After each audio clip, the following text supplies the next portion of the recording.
I mean, not that I didn't enjoy it. I did, but, well, I feel I've seen everything there is to see now. Well, you know me, I'm not one for lying about on a beach all day. But I'm glad I've been. I mean, I'm glad I can say I've seen it. Oh, right, I'll tell you what was ever so funny one day. Oh, hello. No, it's just one of the paper girls. Oh, I'm sorry, Joyce. I didn't know you were in a rush. Well, yes, I'll see you soon, perhaps. Oh, I don't suppose I'll get much work done today. Everybody will be wanting to know all about Malta. Yes, I will, love. Well, yeah, I've got a lot of photographs to show you as well. All right, bye-bye. Oh, hello, love. Can I have my fags, please? Oh, I thought you'd given these up. I had. Oh, and a box of matches. Now, with a bit of luck, I just might be able to manage a couple of puffs before the wolves start howling. Has anything been happening? Hey? Well, around here. In what way?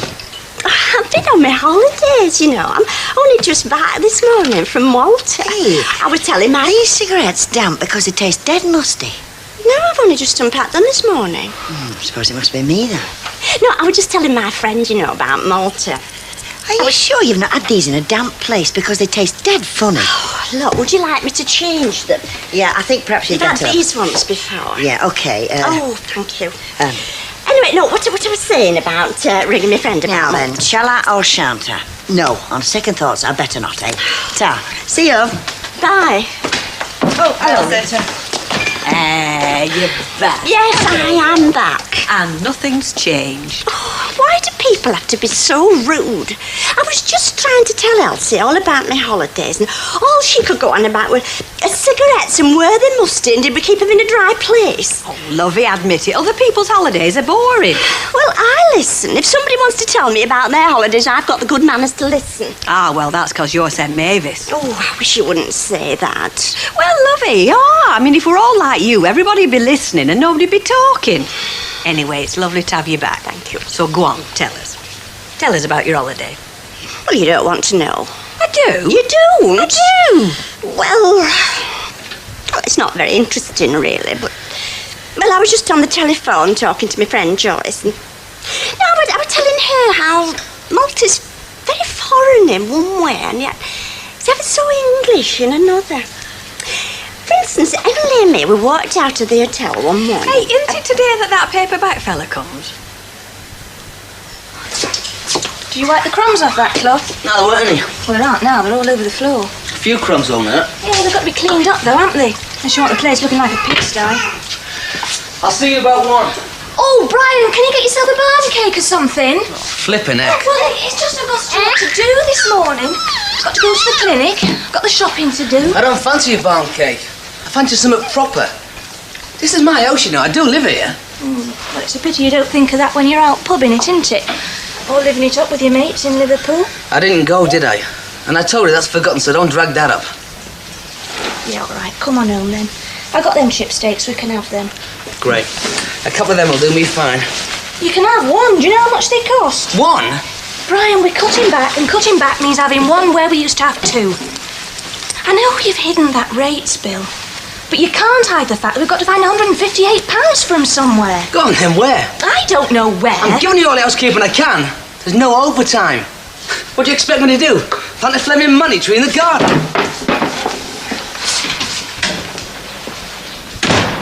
Are you worth it? Are you? The answer to a maiden's prayer. You may not realise it, Betty, but you're not joking. Well, what do you think, with or without? With without what? With or without my specs, what do you think, with or without? Well, it depends whether you want to see it or not, doesn't it? It's not a question of seeing. I'm on about me personal appearance, like. I don't see as they make much difference myself. A tash, that's it. Always favoured a tash, me. Had one 20 years back. Fighted him off, I was. No, I'm more your clean-cut image, mate. Hey, what's all this in aid of? Is he a new lady friend? What else? Have you done anything about that pub idea? What pub idea? You know what you said, if you got wed, you might land yourself a little pub of your own. Give over, Betty, will you? I've only known her 5 minutes. Look, if anybody's ripe for marriage, it's that one. Who says? All right. Don't believe me. Do you reckon she's hearing the old wedding bells here? And the organ. And the choir. You know, you might be right at that. Still, it doesn't do to go jumping in feet first, does it? You see, you might have forgotten, Betty, but women need to be wooed.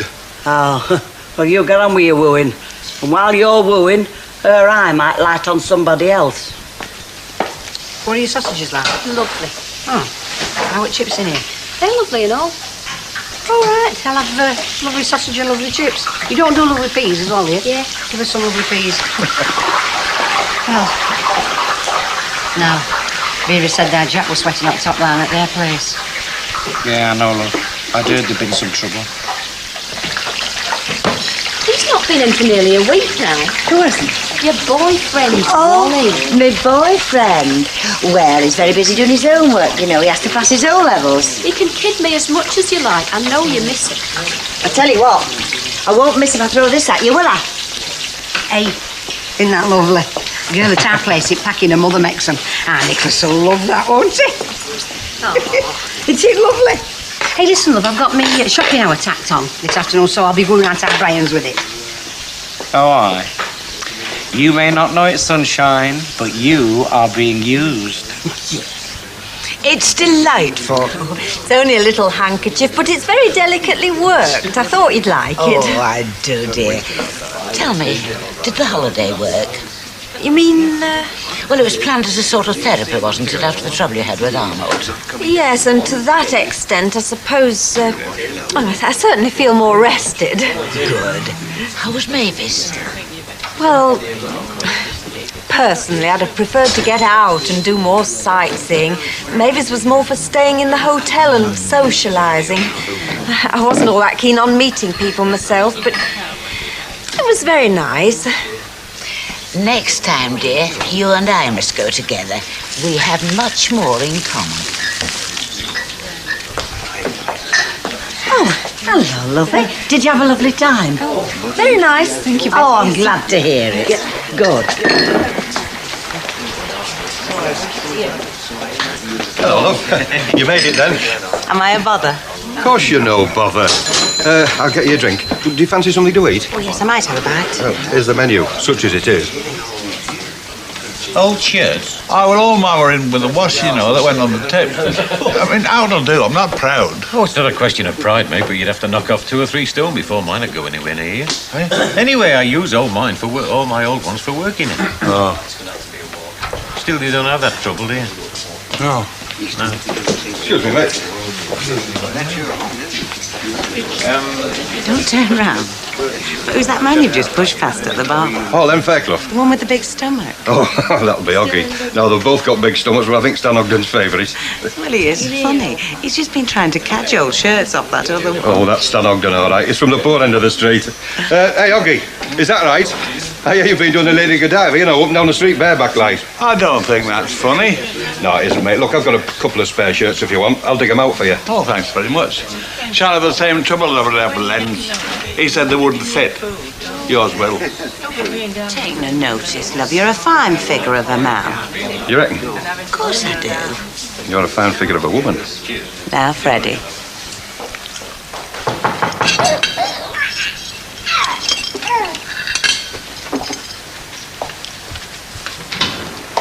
Hello, love. I've not gone to your dinner, have I? No, we've just finished. What are you doing? Not make dinner. What does it look like I'm doing? Well, I should have thought you'd have made do with sandwiches, Brian. You start. Give Nicholas a kiss.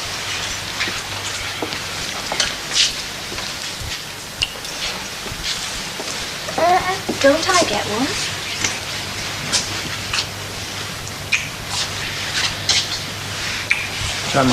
Trello. Hey, now then. How's my little treasure? How are you? Hey, look what your nana's bought for her big boy.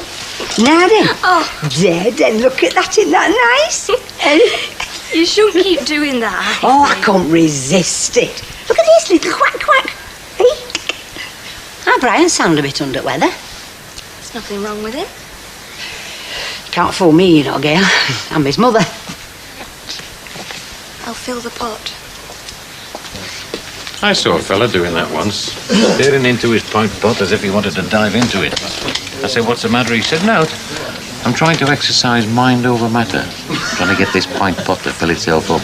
It's not working now. They never do they? You really are down, aren't you? Len, I'm not the envious type, am I? I mean, go on, you know me. Am I the envious type? I wouldn't say so, no. I was in Manchester yesterday, in Deansgate, and there's this woman getting into a taxi, pushed up to the eyeballs. You do all right, love.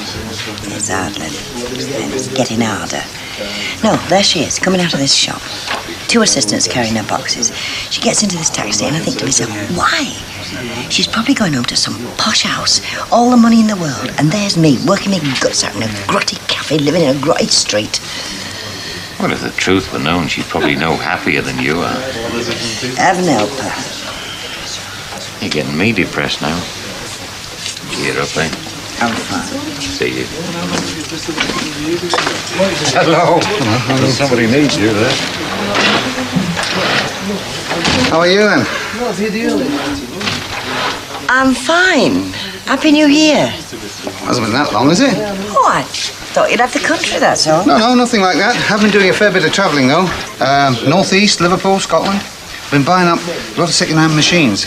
All these little cafes going bust. Oh, don't say that. Well, I was in at your one, by the way, and Sandra told me you were on your break, so I thought to myself... She must be boozing. Gin and tonic. Oh, I have missed you. Oh? Yeah, well, wouldn't you miss somebody who bought you drinks? There you go. Thank you. Better than eating on your own, eh? Oh, it is. You can get very depressed on your own. It was this girl who told me about the club. They're all like you, she said. Divorced, separated, widowed. I'm glad I went. Oh, me and all. She just got married again. Someone she met there. Well, I mean, that's what they're for, innit? Oh, not for me, they're not. I've had enough of being married. Anyway, I'm having much more fun being divorced. It's nice, this.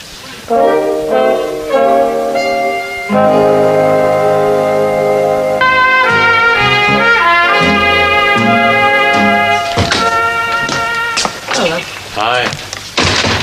The papers get off all right? Yeah, stop worrying. I thought Mavis was supposed to be back. She's just nipped upstairs for something. She got out of that trouble, didn't she, eh?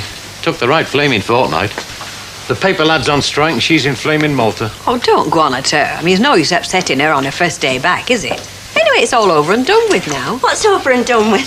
Mind your own business. Oh, thank you. How was the holiday, then? Oh, it was lovely. I've just been telling Rita how English it all was, though. I suppose it's something to do with the British Navy having been there. They picked up all your bad habits. Oh, we didn't. No, but Emily and me were walking out of the hotel one morning. We were just going down to the quayside at St. Julian's to, have a bit of a read and do the crossword and that.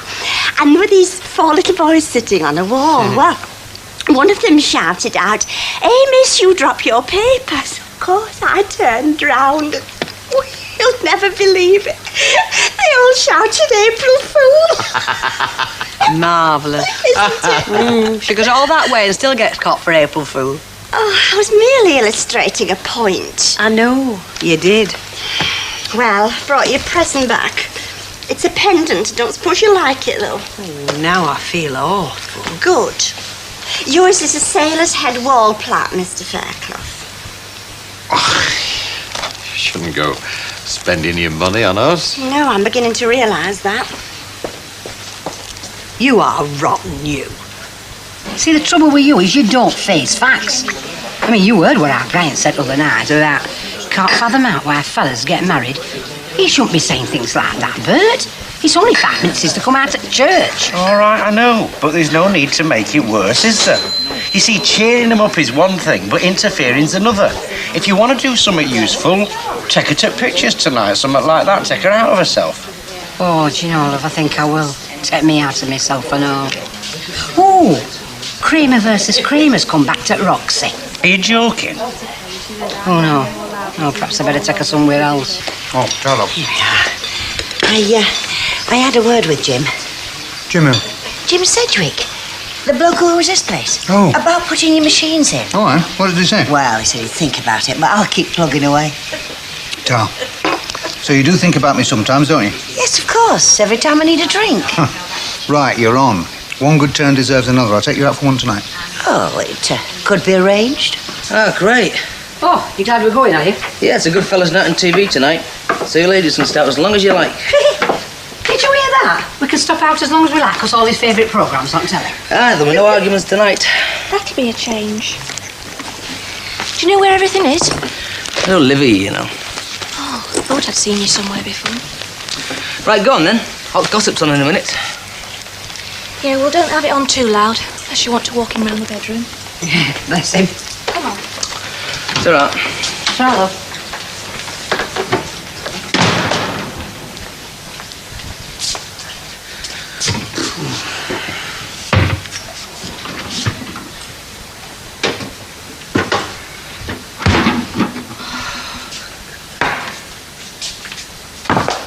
Come in. Hello, Mrs. Walker. You said I had to give you a knock when it was 8:30. Heavens, it's that time already. Yeah. I'll come now. Then we'll come out for Fred and have a break. Oh, he said, would you mind if he brought his lady friend in for coffee? It's here again. She's never away from the place. You know, Elizabeth, I don't want to be overcritical, but a little of her does go a long way. I mean, she is a trifle overpowering, a little larger than life, and just a touch common. Am I wrong, Elizabeth? Now tell me if I'm wrong. No, you're never wrong, Mrs. Walker. Well, you're very rarely wrong when it comes to weighing people up. Shall I send them in? I suppose so. Oh. Come in. Good evening, Mrs. Walker. Hello, dear. How nice to see you again. Nice to be here. Right, well, you make yourself comfortable and Fred will look after you, and I'll go and attend to the thirsty hordes. Oh, Fred, half an hour. I have to ring Mrs. Taylor-Brown at 9. A landlady's work is never done. I wouldn't mind having a go, though. Honest? Honest. I've wanted to be a landlady ever since I was behind the bar at the Foundryman's. She was a wonder, was Mrs. Daniels. She worked hard, mind you, but she reaped the rewards. Squirrel coat, beautiful jewellery. You should have seen her jewellery. Look, Eunice, I don't know whether I've ever mentioned this before, but I'm very highly thought of by Newton and Riddlers, you know, this brewery. Oh, aye. As a matter of fact, I'm in line for a boozer myself. You're not. What do you think of that, then? What do I think of it? I think it's smashing. See your name in lights. Temporarily social suicide. Hi, Dad. Hello, son. It's my mummy after she's out with Gail. Got the pictures. Yeah, I know. No, it's your one to see. Haven't got a couple of glasses of it? Yeah. This week, bread for well next week. No. Oh, don't tell It's great, that, Dad. Just what I'm short of. Hazel Clint Eastwood's film starting in a minute. Yeah, we'll just turn it off, will you? What? Turn it off, Brian. There's more important things to life than Clint Eastwood. And sit down, I want to talk to you.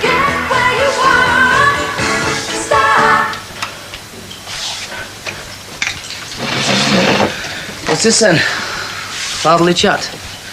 A bit pushed, aren't you? No, I don't think so. I mean, there was no point in talking to you before you got wed. You knew all about that. It's what's gone on since that you seem to know naught about. I mean, that's why I'm here. The only thing I've enough with my mum. Now, listen, sunshine. Just stop for a minute and use what you've got between your ears and think. I wouldn't be here saying what I'm saying now if it wasn't serious, would I? What are you saying? I'm saying that it's time you grew up, Brian. I'm saying that it's time that you started behaving like a grown-up fella instead of some mollycoddle kid. Hey, now listen, All Dad. right, I take the blame. I stood by and I let your mother wrap you in cotton wool. I even helped her at times, but that was then. And today's now, and it's now that I'm talking about. All right. Look, there's me I'm talking about now. You know what I did today? 8 hours solid graft in that garage. Hey, just look at them hands. They've not been wrapped in cotton wool. You know what happens when I come home? I'll tell you one thing. I don't get mollycoddled. I get a meal that hardly fills a hollow tooth. I get that kid crying all night. Nappies are on the fire till all hours God sends. And last week when I wanted to go out with my mates, I was the biggest villain since Flaming Hitler. And here. Do you know what that is? It's a flaming race bill for 158 quid, on top of all the rest. So don't come around shouting your odds at me. If you're waiting for me to burst into tears, Brian, you've got a long wait. So I'd sit down and make yourself comfortable if I was you. OK, so you've had your say. And nobody's denying that you've got responsibilities, but there's no need to feel so damn sorry for yourself. I'm there flaming right to. No, you've no right. What about Gail, eh? Have you thought of that? It's take two, you know, and she's here all day on her own. She's not down at the garage laughing and joking with all the other lads and then moaning because she's got some oil spilt on her hands. And don't give me that plaster on the hands routine, because I've seen grown-up men lose a finger and they made less fuss than you're making. Who's flaming side of you? Oh, just shut up I and will sit not down. flame I said shut up!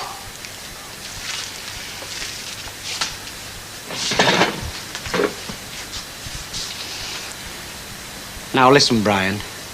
Just listen. Moaning and groaning is not going to solve anything. Nothing at all. What you have to do is you dig in, grit your teeth, and you help each other. You do not go whining to your mother and say that you can't understand why fellas get married in the first place. Do you know what marriage is, Brian? Finding out, aren't I? Finding out? You're turning a blind eye to it as far as I can see. Can't understand why fellas get married in the first place. I was ashamed when I heard that about you. Ashamed. I'll tell you something for nothing, Brian. You're getting far more out of this marriage than you're putting in, and that's a fact. It's not just tipping over your wage packet, you know. It's sharing. It's working together when times are bad. It's enjoying it. Enjoying it? Yes, enjoying it. It's life, Brian, and living it. The two of you, three of you now. Come on, you're lucky. You're bloody lucky, and I'm lucky too. OK, I might be on the dole, but I've got your mother. How do you think I'd cope if it wasn't for her? You don't know what it's like, Dad. Oh, don't give me you don't know what it's like, Dad. We've had it far worse than you, Brian. Far worse. Come on. Look, you've got a nice house. OK, it's not paid for. Don't remind me. Oh. Look, Brian, do you know what scares me stiff, son? Kids today, I mean, young people, you get married, you have a kid, the slightest tiff, and you're off. One of you just goes, leaves, a divorce. That's no life, Brian. A one-parent family, kid never knowing its dad. Hey, listen, steady on. on Don't it. say it couldn't happen to you, son, because it could. Brian, it's a partnership. You have to work at it. So come on. You've got a good one in Gail. Don't you lose her, son.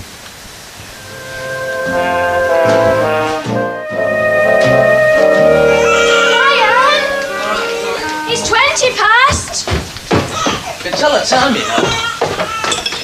Hey, look, can you do something about that? Got a flaming head like Birkenhead. That happens to be your son. There's no wonder he's always yelling his lungs out. He's just got to look at you when you pick him up. Yeah, well, it wouldn't do you any harm to show a bit more interest in him. He's your son and all, you know. Just what did he say to you last night, Brian? It was between me and me dad, wasn't it? Look, if you and your dad want to have your little secrets, that's fine by me. But when me and Nicky get involved, I think I've got a right to know. Leave it, Gail. Brian! I said leave it! Anyway, if you can't talk to your wife, that's up to you. I'm warning you, Brian. I can't take much more of this. I really can't. All right. If you must know, he gave me a right rollicking, didn't he? That did? Yes. What for? He said it was time I grew up. Time I faced my responsibilities. Told me how easy it is to moan about how hard done we are. Said if marriages are gonna work, they've got to be worked at. Well, you may have a point, you know. I might have known whose side you'd be on. It's always the same these days, Gail. You know something? There are times when I wonder why you bothered to marry me. There really are. Don't talk like that. Well, look at me. I'm the same fella you married, aren't I? I've not changed. Well? Well, as a matter of fact, you have, Brian, yeah. The one thing I could say more than 2 words to you in a morning without getting me head bitten off. Oh, I see. So it's all down to me, is it? Have you taken a look at yourself lately? Because I don't remember you slopping around looking like a jumble sale after day when we got married either. Well, I'm sick of it as well, Gail. Sick to flaming death of it. To breakfast, Jay? The way I feel now, it'll probably choke me.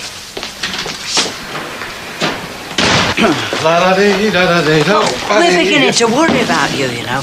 Huh? I mean, all this happiness, it's not normal. Well, not coming from you, it's not. How do you mean? Well, Fred, you've got to admit it. You've had a bit of a gleam in your eye these days. I've always got a gleam in my eye. It's just that you've never noticed it. And now you have. You're too late, aren't you? Because I've found somebody else. Have you got round to saying anything to her then? About the possibility of getting my own pub? Well, I reckon if I do get a pub of my own, I've cracked it with that Eunice. I see. She wouldn't have you on your own, but she might take a chance if there was a pub chucked in. You say some very hurtful things, you, don't you? There's more to our relationship than that, you know. I should hope so. I take it you've checked with the brewery then? What for? Well, to see that you can still get a pub of your own. There've been one or two changes at Newton and Ridley's, you know, since the last time you asked. Anyway, it's worth a phone call at least, Fred. So, give me credit for something, Betty. We're not, weren't all born yesterday, you know.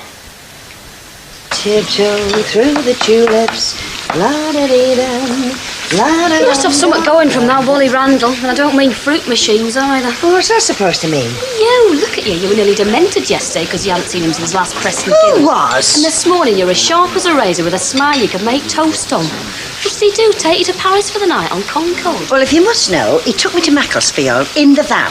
We had a couple of drinks and came home, and that's about it. Now, are you happy, or would you like it in writing? Certainly knows how to treat a girl, doesn't he? I bet you let you sit next to her on the way back and all. You know, there are some women who go out with fellas not for what they can get out of them, you know. Sort of fellas my mum warned me about. I've been looking for one ever since. Hey, do you reckon you'll be seeing him again then? I tell you what I reckon. I reckon it's time he got stuck into them pots and gave that tongue of yours a rest before it drops out. See him tonight, though. Pots! Hello? Newton and Ridley? Yeah, look, I wonder if you can help me. Well, no, I don't know who I want to speak to, that's it. Yeah, well, it's about the possibility of taking one of your pubs, you know, running one of your houses. That's right, yeah. Yeah, well, I just thought, I wondered if I could come down and have a little chat, you know. Oh, yeah, I spoke to somebody, a couple of years ago. Fred G. Oh, no, that's my name. No, we're Mr. Creswell, Mr. Douglas Creswell, that's the fella. Mr. Creswell of the brewery? Oh, hello, Mrs. thank Walker. you, Fred. Yes, no, well, it was me that were phoning in, Mr. Walker, it's not for you. Mr. Creswell? Yes, look, hang on a minute, will you? I'd better just pop through and have a word with you. I'll explain it later when I finish, Mrs. Walker. You better had. Hang on. You still fretting about what you said to Brian last night? Well, of course I am. I can't help it, can I? I mean, there I was putting me oar in, a thing I said I'd never do. I mean, come on, how many times have I told you off for doing the same thing? Well, somebody had to, Bert. Look, if it hadn't been you, I dare say I'd have said something. And I wouldn't have minced me words either. Should be ashamed of the soul state they're getting themselves into. Especially when you consider they've got that young baby to think of and all. Well, I hope Brian doesn't take it the wrong way. You know what he's like. Could be a funny beggar at times. Well, look, would you just rather have sat back and watched the marriage go to the dogs? No, knowing that you'd done nought about it? So you see, Mrs. Walker, I had to find out if the situation was still the same. You know, if I can have a place of my own, if and when I do get wed, like. I think you're getting married. Well, it's nothing definite, but hopefully it won't be long. I see. And what did Mr. Creswell have to say? Well, I didn't get to speak to him, Mrs. Walker. I'm going up to see him later. I see. Well, thank you for telling me, Fred, although I can't say it comes as a complete surprise. If you do go, I shall miss you, of course. But it won't be the end of the world. All I ask is that you keep me informed of the situation. Oh, I'll do that, Mrs. Walker. Oh, yes, I'm sure to do that. Thank you. Right, I'll get back, because Betty's on her own, like. What do you think about that? Well, it makes you look different. That's what Miss Price said, you know, at the beauty centre last night. If you shaved it all off, you'd look different, wouldn't you? Oh, look, I happen to find these little tips are very useful. I mean, they're very revealing. No, she said if I took it back more, it would make my face look fuller. Fatter. Fuller? Do you know that woman has a language all of her own, doesn't she? I mean, how many times do you hear her talk about people with a fuller figure? And what she really means is they've got lumps and bumps where nature never intended. Am I right, Emily? Well, And how many times does she talk about people with a face full of character? What she really means is they're more crow's feet than a bird sanctuary. Oh, yes, but if it makes us feel better, and I mean, that's what we go for. It's like she says it's to help us make the most of the gifts nature's bestowed on us. She'll still be telling you that when all your gifts have flown away. Oh, there's no talking to you this morning. Oh, go and put kettle on. Hey, and watch that steam doesn't make your mascara run. You know, I'd rather be described as having a face full of character than having more crow's feet than a bird sanctuary. Between you and me, Emily, so would I. But to have one more peep out of her this morning about that beauty course, I'll screen this place down. Oh, bye. See you, ta-da, love. Oh, hello, love. Now then. Can you tell me what kind of cigars Fred smokes? Oh, no, I can't help you there. He don't get them from me. Oh, well, give me 5 of something not too big and swanky, eh? Right. 73p, love. Hey, tell us something. What do you reckon people mean when they talk of the fuller figure? Eh? Oh, no, come on, what do you reckon? I mean, I'm trying to educate my assistant here. Well, now, that depends, doesn't it? What on? Well, if it's a man, he's ready for the lard factory. Oh. If it's a woman, it's a fuller figure. That's what I call tact. So long as Fred doesn't hear you. Oh, give me a man with a bit of meat on him any day of the week. Something to warm your feet on during those cold winter nights. Anyway, that's what counts when you get to our age, isn't it, love? I'll be seeing you. One word, Riley. One word. You bath yourself. Still, if that's what you fancy, mate, good luck to you. But there's pubs and pubs. Not all laughing all the way to the bank nowadays, you know. You don't have to tell us, mate. Look, there's nothing settled yet, so keep it under wraps. Yeah, won't you? I'm going out to the brewery this afternoon, so, you know, see how the land lies. You jammy beggar. A pub of your own? Hey, that's a working man's dream, that, you know. Stanley, how do you know what a working man dreams about? You know, Stanley, that's what the brewers have been saying about you for years. What? There he goes, there goes Stanley, they say. The brewer's dream come true. There now. That's better, isn't it? When you've got a nice full tummy and you're nice and dry. So why don't you have a little lie down while your mummy does the washing up, eh? All right? Or would you rather do the washing up and I'll have a lie down? Eh?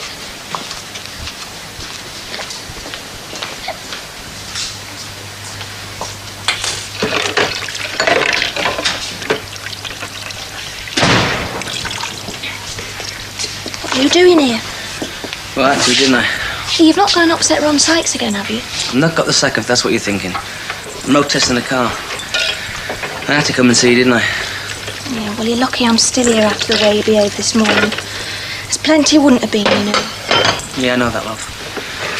I'm sorry about that, I really am. Just couldn't get over the way that my dad spoke to me. As if I was some stupid kid or something. Well, that's no reason to take it out on me and Nicky. No, it isn't. I thought about nothing else all morning. But you and Nick, what my dad said. He was right. Dead right. That's what got me. In this time I grew up and realised there's not just me to think about anymore. And what I've got is worth fighting for. Because if I don't, if we don't, we might as well just pack up now. And everything we ever hoped for goes right out that window. Hey, don't talk like that. I'm trying to face facts, Gail. It happens to be the truth. Yes, well, it's not all your fault. It's mine as well. And me who wanted to move here in the first place. I mean, if we hadn't come here, if we hadn't got a big mortgage... Hey, if we didn't buy this house, if we didn't have Nick, if we didn't get married in the first place, but we did, didn't we? And all that matters now is where we go from here, right? Right. And I know where I'm going. Because without you, Nick, I've got nothing. Me neither.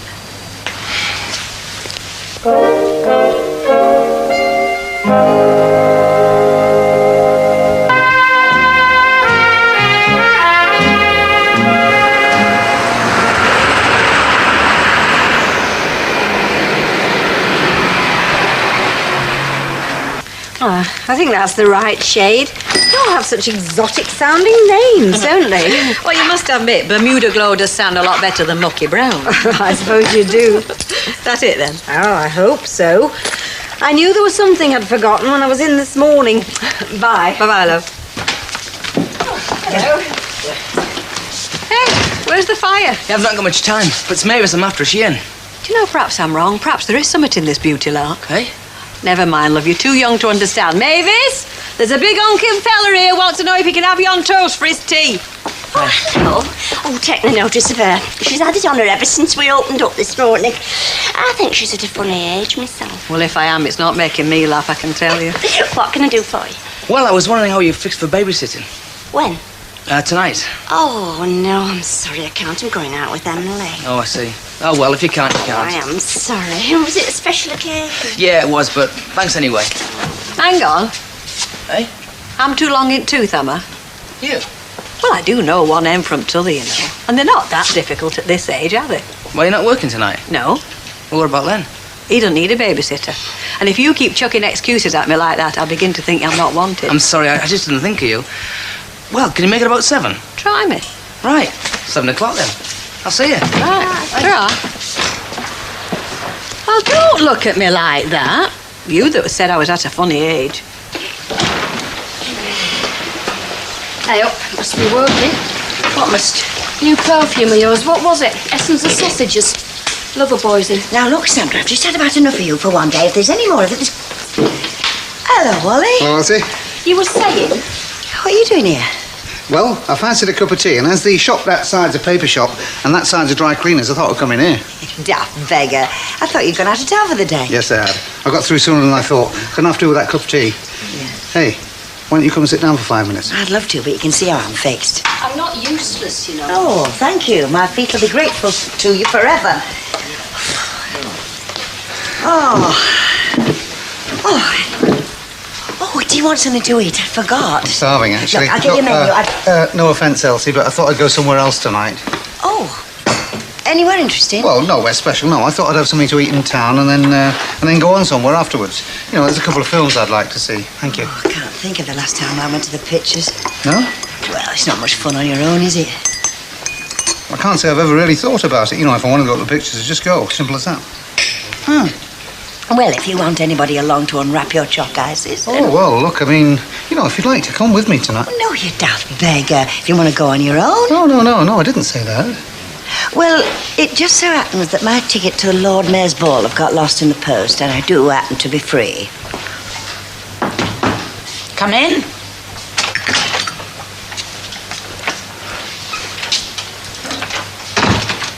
Everything all right, Fred? Yeah. Well, you do seem to have been quite a while. Well, to wait for him, didn't I? But you did see Mr. Cresswell? Yeah, I saw Mr. Creswell. How did you get on, though? Now, look, Fred, there are many reasons why you may not be able to get a house of your own. There are certain qualities a landlord needs which are not noticeable at first. Now, and I do speak from long experience. Yeah, I suppose you're right, Mrs. Walker. That's why I had no choice. That's why he said that I'm just the type of fella to run a Newton and Ridley house. Fred, I thought for a minute they'd turned you down. So did I.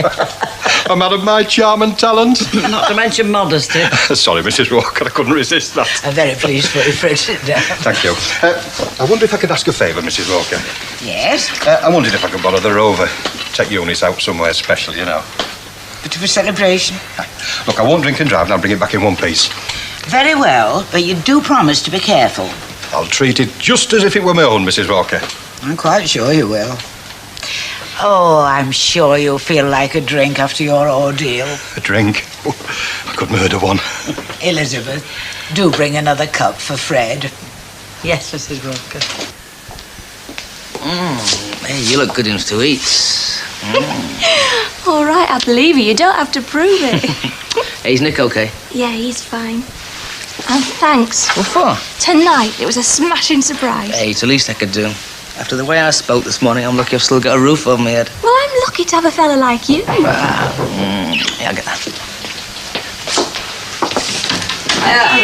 Oh, sorry, have I kept you waiting? No, of course we haven't. I'll take your coat. Oh, thank you. Thanks for coming, Rita. Bryce says he don't know what we'd have done if you hadn't. Yes, I do. We've stopped in, wouldn't we? Well, I don't think you'll hear a peep out of him, but if you do, there's a drink for him in the kitchen. Yes, and there's one for the babysitter too, so you just help yourself. I just might do that.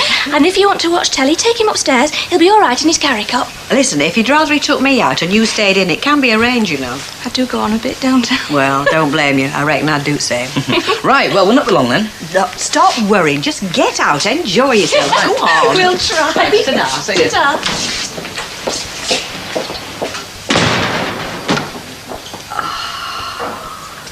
he lovely? Middle for diddle. Hey, hang on a minute. What's the matter? That last throw of yours. How long's double 18 been 38? Oh, I see what you mean. I don't know how I did that, though, because I'm pretty good at reckoning up, usually. Ah, you and the milkman's horse. Oh, it took you long enough to see it, didn't it? Well, come on, are you playing or not? What, against that computer brain of yours? I wouldn't stand a chance. You want to get electric scoreboards, you know, like they have on TV for darts. Why don't you suggest it to Mrs. Walker? I mean, she enjoys a good laugh. That's another thing. He's full of it, isn't he, tonight? A suggestion box. Electric scoreboard, a suggestion box. Anything else while we're at it? How about colour telly and cabaret every night and free ale every weekend? Yes. There's so much you can do, Olivia. You can fill that up again. Put one in there and all. It might stop him rabbiting for 5 minutes. Well, you're never getting out of it. Don't ask for it. I've noticed that, Stanley, yeah. Hey, there's nothing wrong with your timing, is there? What are you No, come on, this is my shout. Don't be daft. Come on, what are you having? No, I insist. Look, if it's going to stop a punch-up, I'm sure I can manage another gin and tonic afterwards. I didn't hear you offer by any chance, did I, Stan? No. No. Right, then that's a pint of bitter, a gin and tonic and those two, please. That's very decent of you. Oh, he's like that, aren't you? So they tell me, eh?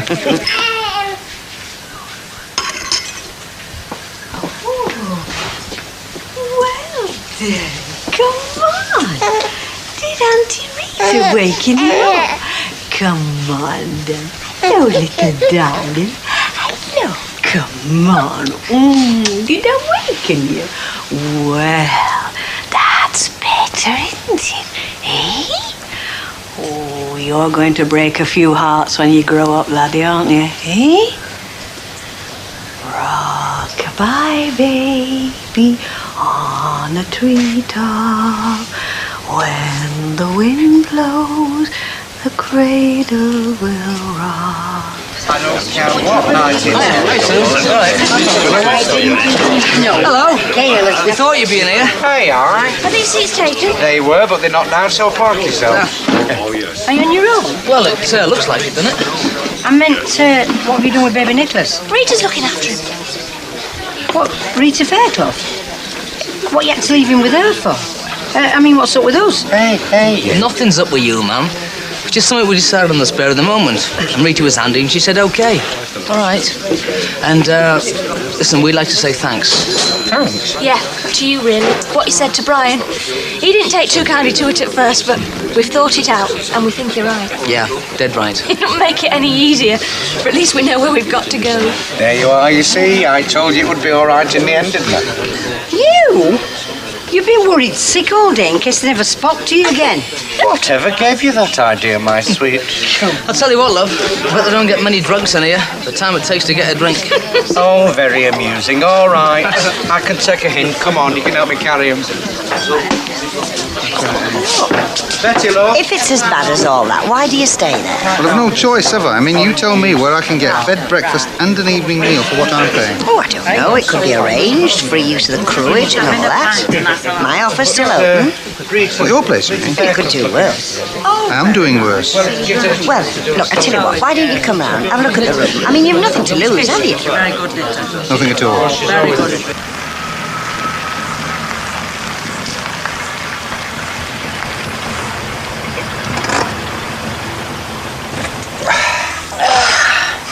It was a smashing night, Fred. Did it in style, didn't we? Oh, it's lovely. The last time I was in anything like this was when I was matron of honour at Mildred Penny's wedding. Didn't last, though. The marriage, I mean. The car's probably still going strong. I suppose it is. Any chance of a cup of coffee? Yeah, of course there is, as long as you don't mind me, Dad. Well, he still won't be awake, will he? Oh, he drives us potty. He sleeps all day and keeps the rest of us up half the night. Him and his flaming clocks. Clocks? He's dozens of them. Chiming clocks, cuckoo clocks, you name them, he's got them. It's a hobby with him. Oh, expensive hobby. No, none of them work. Well, not properly, that is. Hang on a minute, Eunice. I thought you wanted a cup of coffee. Well, never mind about that. There's something I want to talk to you about. I wouldn't have thought you'd anything else to talk about. You've done nothing but chatter all night, eh? You're breaking those teeth in for somebody. Look, just be serious for a minute, Sorry. will you, love? Go on. You know what I was saying earlier about Newton and Ridley's offering a pub of my own, like? I think it's smashing, Freddie. I'm really chuffed for you. Yeah, only the thing is that, well, I have to be married, like, you know. I have to be wed and, well, now that it's more or less definite that I can have a pub, and, well, you were saying, weren't you, that, well, you know, you fancied running one. I just, well, I wondered what you thought of, you know, did you fancy running one with me? Hang on a minute. Are you asking what I think you're asking? I'm asking you to marry me. Well, you don't let the grass grow under your feet, I'll say that for you. Well, there's no point, is there? Life's too short, Eunice. Still, suppose you want to think about it. I don't have to, I already have. Don't look so surprised. You've had something like this on your mind for days, haven't you? How did you know? Fred G., you're about as subtle as a steam hammer. Well, what do you reckon? Well, I reckon I'll be happy to give it a whirl if you will. You will? We'll make a good team, Eunice. You won't regret it. I hope I won't, because I won't be the only one.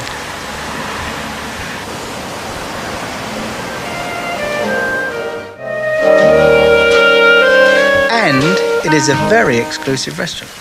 In fact, it is so exclusive, I can't even tell you the name over the phone. Yeah, all right. I'll pick you up, what, 7:30? Yeah. Well, I suppose you better go and do your keep fit and whatever it is. Get yourself ready for me. Yeah. Goodbye, Sonia.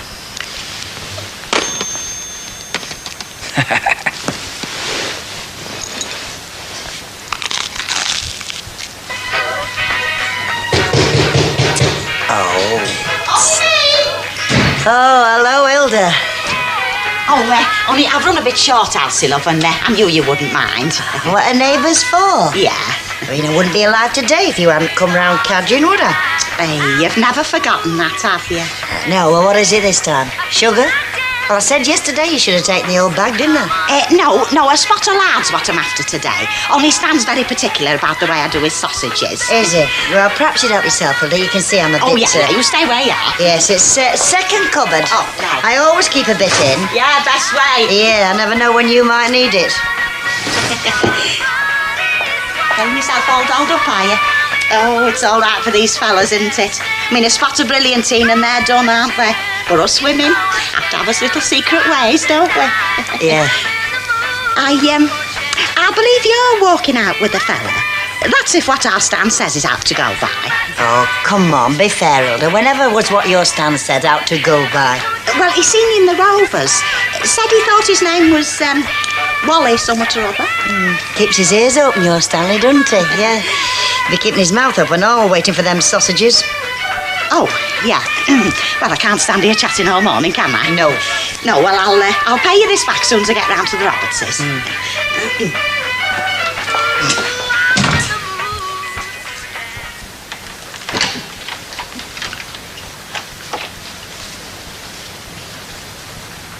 You look pleased with yourself.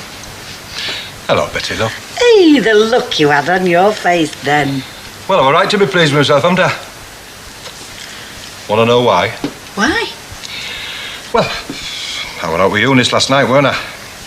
Popped the question, asked her if she'd wed me, and she said yes. She didn't. She did. Oh, lovey. Oh, I am pleased. Congratulations. Yeah, well, only I'm not making a general announcement, you know what I mean? Well, no. Well, I mean, there's Oggy and them in the Rovers. I mean, they'd never leave me alone, would they? Well, if not else, I mean, we ought to have a little celebration drink. I'll go on with that. Come on, then. No time like the present. Right. Come on. Hey, it's a pity Mrs. Walker isn't here today. I don't know how she's going to take it, because, well, it'll mean me leaving here, won't it? Oh, she'll be pleased for you, love. She's bound to be. Yeah. Come. Oh, hey, have you seen what beer does to this far top? I'd hate to see the inside of our Stanley stomach. Well, there aren't many who disagree with you there, Hilda. Now then, you're going to join us, are you, in a little celebration drink, Hilda? Oh, yeah, of course. What are we, are we celebrating anything in particular? Me, innit? Getting wed. Me and Eunice Nuttall. Hey, wow. Oh, they say there's somebody for everybody, don't there, if you look far enough. Only we're keeping it quiet, Hilda. We don't want any loud mouths, you know, shouting it around. No. Morning, love. You're just in time. What's this then? Sherry for the workers? Oh, you'll never guess. Run out of tea bags? No. Fred and Eunice are going to be wed. No. Right. Well, you've surprised me there, Fred, me old love, and no mistake. Only we're just keeping it quiet for the bit, you know what I mean? Yeah, the trouble is, I'll probably start fancying him now. It generally works like that with me when they get wed to somebody else. Now, come on now. All right, Hilda, got yours? Yes, Dad. Hang on a minute, lovey. Oh, yeah, sorry. We want to drink to Fred and Eunice. May you have many years of happiness, love. Happiness? I thought they were getting married. Come on now, to Fred and Eunice. Yeah, Fred and Eunice. Yeah. Oh, cheers. And that's the view from the hotel balcony. yeah. Oh, it was a lovely sea. It was that blue, you just wanted to dive right into it, you know. Yeah, but we need a minute, Albert. Yeah, well, these last ones were taken at the airport just before we set off back, just to use the film up, really. You know. Oh, look, that's me standing in front of the aeroplane. I've got that big sun hat on again. What sort was it? Well, it's sort of a turquoise straw with a ribbon round it. No, I mean the aeroplane. Oh, I don't know. 737, I think. Oh, anyway, that was it. Well, it looks like you had a nice time, Oh, anyway. yes, we did. I mean, there were little things, you know, like I got a big blister on the back of my heel, and then one morning Emily's vacuum flask burst and it spoiled all our packed lunches. But, yeah, we did have a nice time. Yes, Albert. Really. Oh, I'm sorry, Mr. Tatlock. I kept you waiting on time. Only 10 minutes. Oh, would you like to see the pictures Emily and me took in Malta? You can take them home with you if you like. Good, are they? Oh, no, they're just snaps that we took with my little camera. Oh, that won't bother. Oh, well, ta-ra. Sure. Right, look. Fancy offering to show you photographs and then tell you they no good.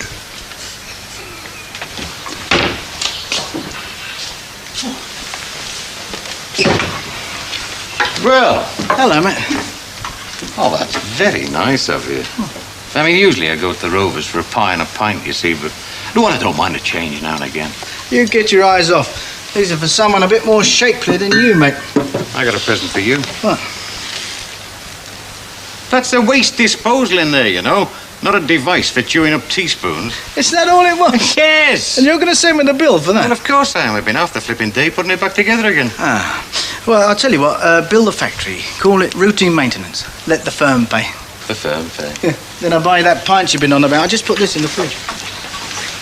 Who's the lucky lady? Anybody I know? Well, not as well as I do. At least, I hope not as well. What's her name? Miss Sonia Price. Sonia. Yeah, Sonia. You're a lucky beggar, you know. What do you mean? That's got nothing to do with it. I spent a lot of time, money and effort in getting her up here. No, I mean, look what you've got going for you. You've got a lovely place like this. You got an XJ6 outside, a beautiful bird on the way up to have a nice quiet evening with you. And what have I got? I've got a dirty old van, a 2 up and 2 down, and Rita making shepherd's pie.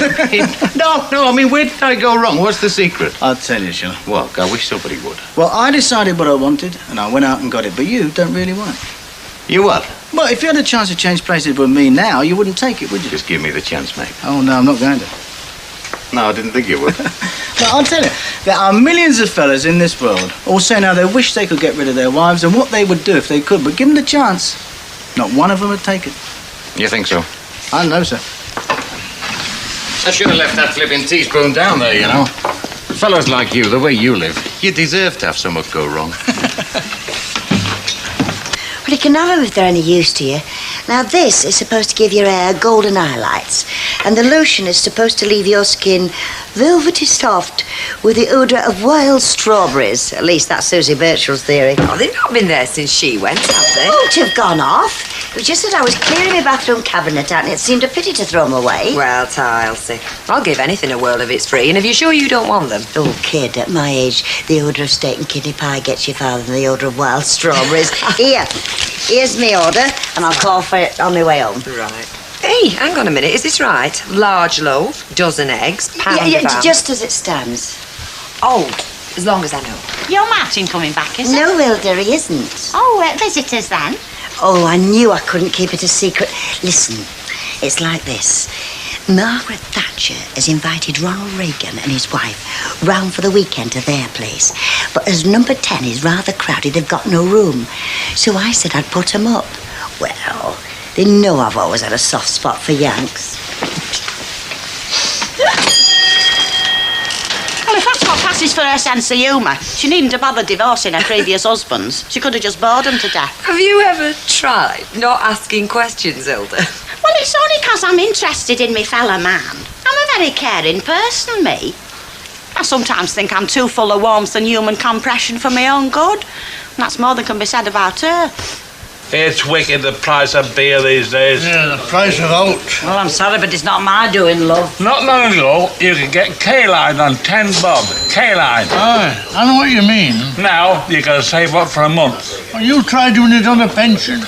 And you don't see any drunks in the streets these days. Do you know why? They can't afford it. Oh, well, you never see a pensioner drunk. Pint of bitter, please, Ben. What are you having, love? Oh, I'll have a pineapple juice, thank you. Who's minding shops then? Oh, Deirdre. Rita's at the cabin. Who were it who said we were a nation of shopkeepers? Oh, Napoleon. He must have been round here then. Well, it took a bit of doing, you know. When you're ready, love. I've been ready for years, love. I'll serve him. Large got it in. Yes, and a pint for this lad here, please. Thank you, Squire. I thought there were 3 of us waiting on behind this bar. Oh, I don't know where he is. Well, I'm going to find out. Where's she going now? Oh, it were like this in Malta. Service were very slow. Come on, Flash Harry. There's some of us working out there. I'm coming. Hey, are you really going to get a pub of your own? Yeah, that's right. Why? What a job or something. No, just never thought you would, that's all. Oh, well. Just shows how wrong it can be, doesn't it? Yeah. You will come back and see us sometimes, won't you, Fred? Oh, aye.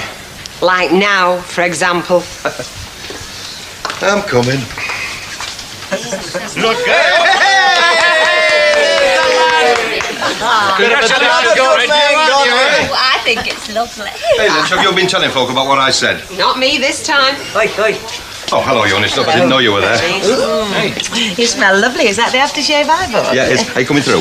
Well, I thought I'd stay out here with you and your friends for a little What's while. the idea? Keeping that to yourself? Yeah, what was the big secret? Well, I was just waiting, I you must know. say I was surprised. Don't say I've done wrong by telling everyone, have I? No, I was waiting for the right moment, you know. Trying to get out of buying around more like. That's a thought. He wouldn't do that, would you, mate? Of course he wouldn't.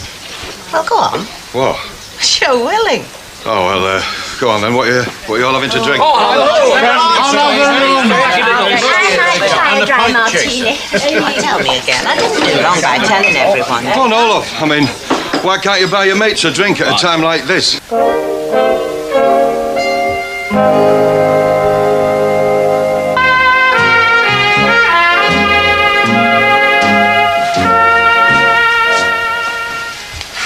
Thank you, Richard. Right. I think I'll go and make our Tracy's tea. Do you fancy a cuppa? Sounds lovely. Right. Oh, I'll just serve this customer first, shall I? Yeah, I should. All right, Ken. Yeah, fine, thanks. How are you? Surviving. Would it help if I took you for a drink tonight? Well, it wouldn't do any harm. I'd have to fix the baby. Listen, if you're worrying about babysitters, I shall be here. Are you sure? Well, I'm doing these accounts. You're going to take me every night this week. Oh, thanks, Al. Yeah, cheers, Alf. No, there's something else. You mean apart from me? Yes, a small slice loaf. My God, it's a wonder you remember to ask me out with that on your mind. Hey, have you heard about Fred G? What? Oh, yeah. Got himself engaged. He was telling everybody in pub this dinner time. Well, good for Fred. Oh, you're not entirely against engagements, then? Well, it's very difficult to generalise. In fact, I think I better just pay for this loaf and go. 26 and a half, please, love. Hey, just think, though. If I'd set my cap at Fred G 6 months ago, I could be dreaming of my own pub by now. It sounds more like a nightmare to me. I'll see you later then. Bye. Right. You could be dreaming about your own community centre. Do you still want that cup of tea, Alf? Of course I do. Well, watch what you're saying, then. If Madame would like to step this way, Thank you. I'll take your coat. You won't be needing that again. So this is your very exclusive restaurant, is it? Well, you could say that, yeah. You said that. Well, who wants other people, waiters, all that hassle? Oh, I'm not complaining. Neither am I. Well, what would you like to drink? Oh, Start in the wine if you like. yes. And can I see the menu? Well, slight problem there. You see, places like this don't go in for menus. Each meal is individually cooked. Sounds wonderful. You're given the raw ingredients and you do your own thing. You mean I'm going to be doing the cooking? Well... The cheek, haven't you? You don't mind, do you? I should. Here. And may all your wishes come true. And the same to you. I was hoping you'd say that. And you always do this? I mean, when you take somebody out for dinner, does it always mean come back to my place and do it yourself? No. Oh. It's just that you are a very special person.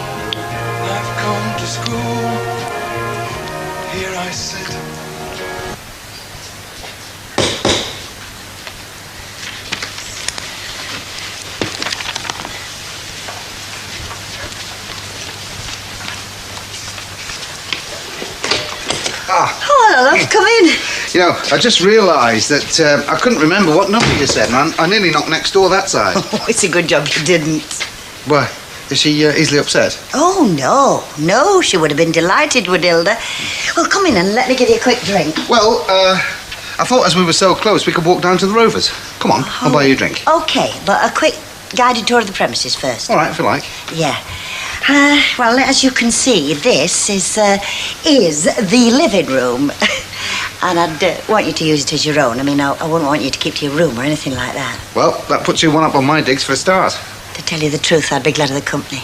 Yeah, I know what you mean. Yeah. Well, upstairs then. All right, lead on. This way. You gonna help me finish this wine? Oh, no thanks. OK. You do know you're nowhere near fit to drive me home. Yeah, but don't worry. We'll think of something. Look, why don't we move over there where it's a bit more comfortable, eh? You don't want me to do the washing up as well? No, all I want you to do is to sit there looking lovely and wait while I put some more music on. What's that? I mean, someone's ringing my bell downstairs. But whoever it is, we don't want them, right? Yeah? Hello, son. Guess who? Oh, no. What? I don't believe it. How do I get into this place, then? Well, just push the door, it'll open. Who is it? It's this guy who goes around pretending he's my father. And isn't he? Well, that's the trouble he is. That's why he keeps turning up like a bad penny. Hello, Dad. And what you're doing here, I can't imagine. Surprise visit. How are you, son? All right? Doing all right? I was, yeah. Oh, yes, you are doing all right, aren't you, eh? Sonia, Frankie, Sonia. How are you, dear? I'm Michael's father. So I believe. Known him long, have you? Not very. Not as long as I have, eh? You haven't known me long. You just knew me a long time ago. What's that? Forget it. Where are you on your way to, anyway? Well, like I say, it's a surprise visit. Just thought I'd take a look at your new pad. Very nice, isn't it, eh? You got your dad's taste, you know that? Thanks. That's all right. I'll just take a drop of raw water in it. In what? In that scotch. Oh, a scotch I was about to get. Always pleased to see me as Michael.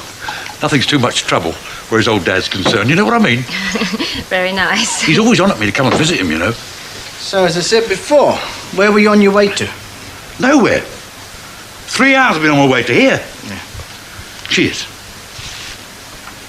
You got rationing up here, have you? 3 hours on the blinking train. No food, no drink, or very little. Good health. Are you hungry? Haven't eaten since breakfast. Well, look, I know a nice little place that's still open where you can get a great steak. Well, I could... No, it's all right. No. Go on, darling. You could what? It wouldn't take me a minute. Well, don't look at me. I just live here, that's all. Shall I fix you a nice steak? Oh, that'd be really nice. I don't want to cause you any bother, though, no? Oh, no bother. And he's bought enough steak to feed us for 3 days. Yeah, I thought I was feeding us for 3 days. And you got bloody marvellous timing, I must admit. I won't spoil anything. Oh, yeah. She seems a nice girl. She is.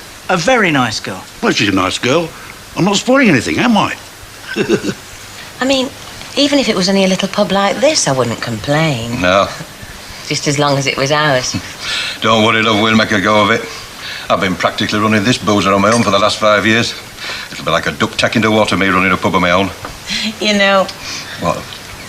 you're as different from my first husband as chalk from cheese. Am I? Yeah. He was little and particular about his appearance. But he was mean. He had a mean streak. If anything went wrong, anything at all, he'd take it out on me. Ah, well, just let me catch him, that's all. Oh, no, I don't want you to feel like that. All I'm saying is, I have faith in you, Fred. I have, really. You know, love, I never thought I'd ever hear anybody say that to me again. Well, what do you think they'll be doing then? Talking. They were just sat there talking. I mean, that's what you do most of, isn't it, when you're courting? Is it? How else are you going to get to know each other? That must be where I've always gone wrong. Oh, Evening. Hello. Hey, Betty, it's getting busy. I'll go and fetch Fred, shall I? don't be so daft. Right, have a pint of bitter and a glass of lager, please. Rock on, Kenneth. Hey, what's all this we've been hearing about, Fred? Go and put your ear to the living room door. You'll hear a lot more. Oh, it's true about her getting engaged then? Oh, yeah, I don't think it'd be a long engagement, though. Not from what you were telling me. I mean, she'll see sense. No, it means they'll get wed. Well, it is a surprise, is that? You're not kidding. If you'd have asked for odds on who'd have been next to get wed in this street, Fred would have been a rank outsider. Mind you, I'm not saying who the favourites would have been. Oh, it must be the spring that's doing it, you know. I mean, look at them. They keep closing the door. Yeah, that seems to be catching, isn't it? Well, you needn't sound so worried. Oh, I'm not worried. Honestly, he's frightened to death he might get infected with a bit of romance. Yeah. That seems very reasonable to me, Elsie. Well, when do you want to move in? Well, as soon as it's convenient. Tonight? Well, how about dinner time tomorrow? How would that suit? Yeah, I'll find your key. Thanks a lot, Elsie. I really appreciate it. I can't tell you how glad I'll be to see the back of these digs I'm in. You know, it's been like being in barracks again, you know what I mean? Well, not... Oh, of course you wouldn't, would you? Sorry. Same again, is it? Yeah, why not? I always used to tell him, Michael, I'd say, the only way to get on in this world is to be your own boss. You remember? Yes, Dad. You wouldn't think it now, but you know what I started out as? Shoeshine boy. 38 years old he was. The oldest shoeshine boy in the business. Oh, very funny. Shall I make some coffee? You sure? I'd like some. I know where everything is. Yeah, I like a cup too, darling. Waking me up a bit. Waking him up? Yeah. Here, listen. What? You worked out where you're staying tonight, yeah? Yeah. Oh, yeah, where? Well, I don't want to be no trouble, Michael. You know me. That's the last thing I want to be. Oh, so where? Anywhere. Sofa. I don't mind keeping down on the sofa. What, you mean here? Well, what do you expect me to do? Insult you? That's great, that is. Come all the way up here to see my only son and book into some hotel? What sort of father would I be doing a thing like that? The sort that'd be out the way, that's the sort of father you'd be. Oh, come on, Mike. No, I mean it. What makes you think you can come wandering into my life whenever you feel like it, eh? It's only for a day or two. Mike, What? Oh, sorry, Yes, darling? I was thinking it might be a good idea if you booked me a taxi. What do you want a taxi for? Well, I don't want you to have to drive me home. Shall I help myself? Well, I don't want to drive you home either. Well, I think somebody should, don't you? Help myself, shall I? Oh, yeah, go on, you help yourself. Help yourself to my booze, my flat, my car, my money, everything. I mean, I've only got this place so you can come wandering into it whenever you feel like it. You having one? Oh, no. I'll get you that spare key. Oh, which reminds me. Reminds you what? Oh, must remember to give that back. You know these digs I'm staying at, they close the door at 10 o'clock. You have to keep asking for a late key. And every time you do, they look at you like you're up to no good. Sure you won't stay and have a nightcap? It'll put off going back a bit longer. No, I'll better be making tracks, actually. I've got a lot on tomorrow. You know, not forgetting moving in here. Right. Now. It'll be around sometime, dinner time tomorrow sometime. Will that be okay? Yeah, and if I'm not in, you'll make yourself at home, won't you? Yes, I will. And thanks again, Elsie. I really appreciate it. Are you sure you won't change your mind about a nightcap? No, I better be off. All right. Till tomorrow, then. Ta-ra, love.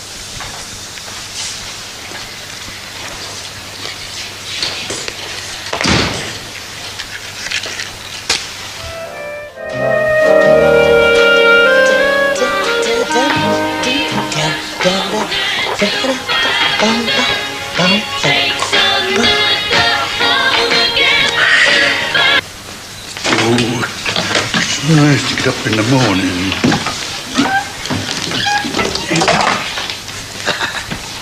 Good God. Skip the reverence, that'll do. Well, you could have cleaned up the place a bit. Or is that too much to expect? You want an au pair, you get yourself an au pair. Don't ask me to do it. You really are an untidy slob, aren't you? Getting to be quite a little housewife, aren't you, in your old age? Look, I didn't pay a fortune for this place for you to turn it into a doss house. And what did that dial? Gordon Blue Notch, that is. Fancy a bit? Oh, no, thanks.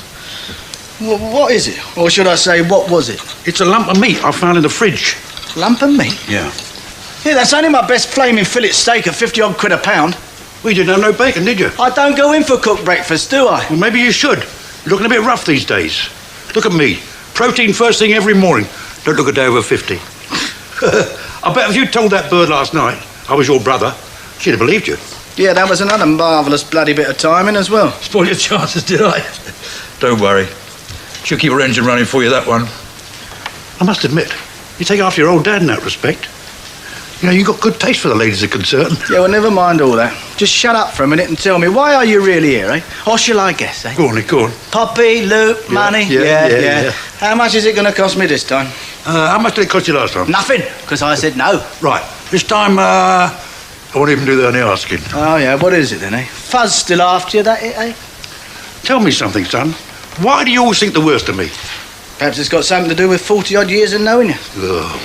If I was to tell you that the video business is taking off in a big way and making a bundle, that I've come up here, see my only son and heir, and have a little break, would you believe me? Nope. I tell him a lie, he doesn't believe me. Tell him the truth, he doesn't believe me. So why don't you stop asking stupid questions? Make yourself useful. Go and put the kettle on. You really have got the cheek of the devil, haven't you? It's a Baldwin characteristic, isn't it, son? You should be thankful. You've inherited your share of it, too. Now, on the level, is the business really doing well? You want to see my bank statement? Probably be forged anyway. Get over it. Okay. If you are telling the truth for once in your evil old life, then why don't you pay back the money you got off Alf and Fred, eh? That I like. Loyally to your old mates. They are not mates, just do me a favour. But before you apply to the Pope for your sainthood, pay back the money that you conned off them. Oh, listen. That was a business transaction, son.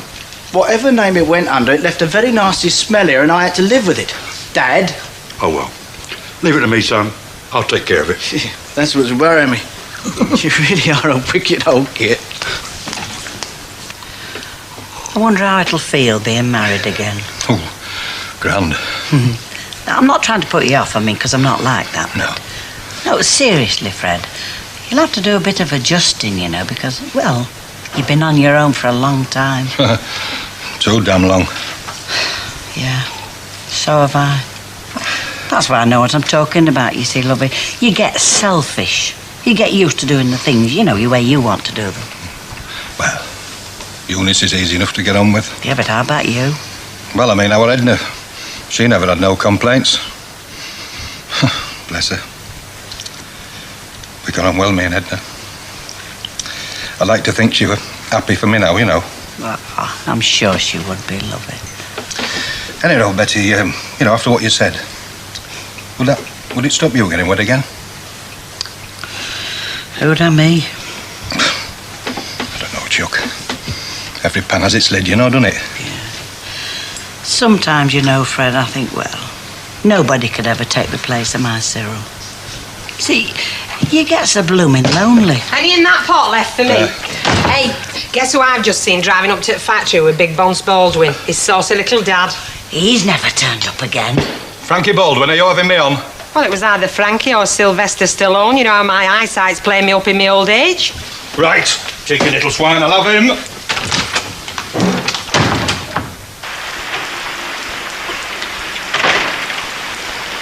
Hey, you! Hey, Fred, my old China. What's this the boy's been telling me about you then, eh? Woody Bells, is it? You randy old devil. Never mind about that. What about that flipping money you owe me? That old Alf Roberts. You better look a right pair of Charlies, didn't you? All right, Fred, lay off. I'm not going to lay off until I get my money. You get it. Now leave him alone. I'm not going to let go of this little runt until I get paid. Not this time, no danger. Why do you think I come up? I made the trip specially. Oh, yeah? Look, I'd have to have a screw loose. Put my head in the lion's mouth. If I hadn't got the cash, now wouldn't I? He's got a point there, Fred. All right, then, if you've got the cash, let's see the colour of the bread now. Come on. I'm on my way to the bank this very minute. The bank? Oh, go on, tell us another one, will you? Fair enough, son. Suit yourself. Perhaps you prefer a cheque. Oh, no, you have got to be joking. In that case, you haven't got much choice, have you? Well, come on, have you got the cash or not? I'm sorry, son. I don't go about with lots of cash on me these days. You never know what sort of villains you might run into. You get it, Fred. Just relax, it'll be okay. I bet I do, mate. I bet I had, George. Just watch it.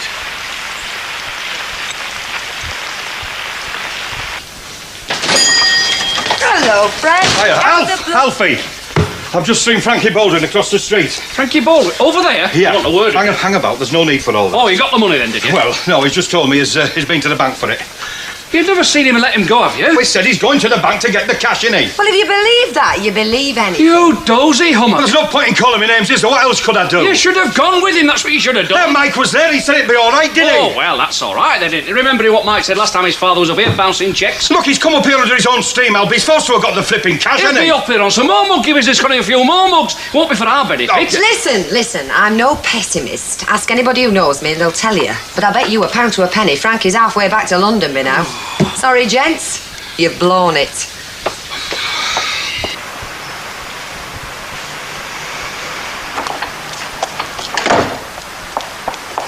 She's not in.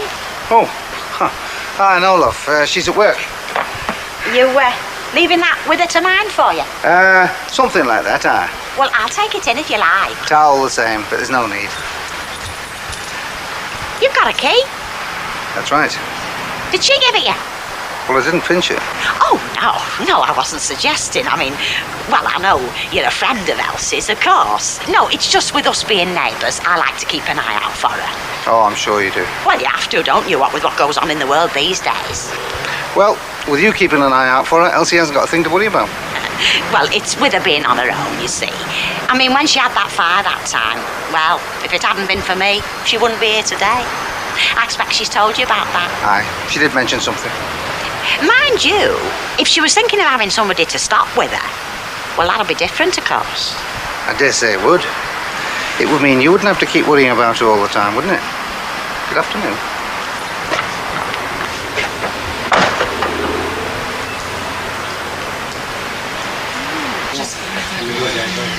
Well, go on, I'll give you 3 guesses. Go on, amaze me.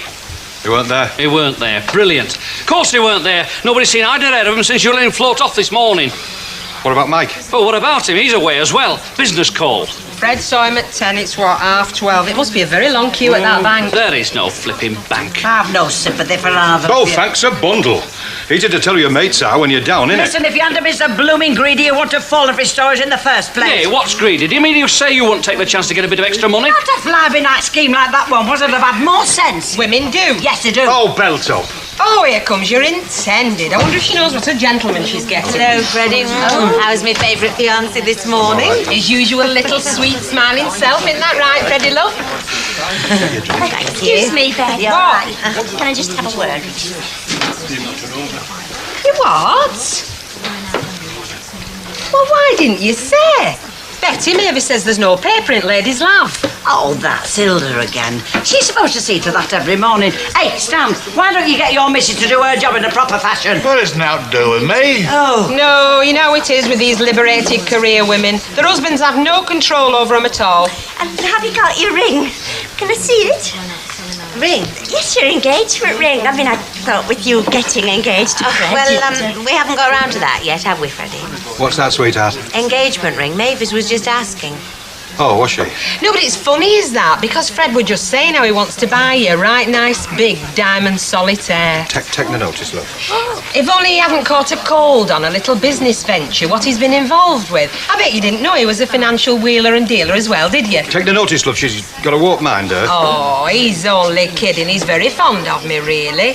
Luke is dying to smile, aren't you, Fred? Go on, it's easy. Watch my lips. Guess who I've just seen letting himself into Elsie Tanner's not 10 minutes since with his own key? Listen, when the news at 10 start paying your wages, you can start with the news gathering, but while Mrs. Walker is, would you mind putting these in there? That Wally Botsy, you know, that friend of hers with the slot machines. And he had a case with him. Well, she's probably taking his washing to the laundress or something. Well, why would she give him a key? Now, why couldn't he wait while she come home? Oh, no.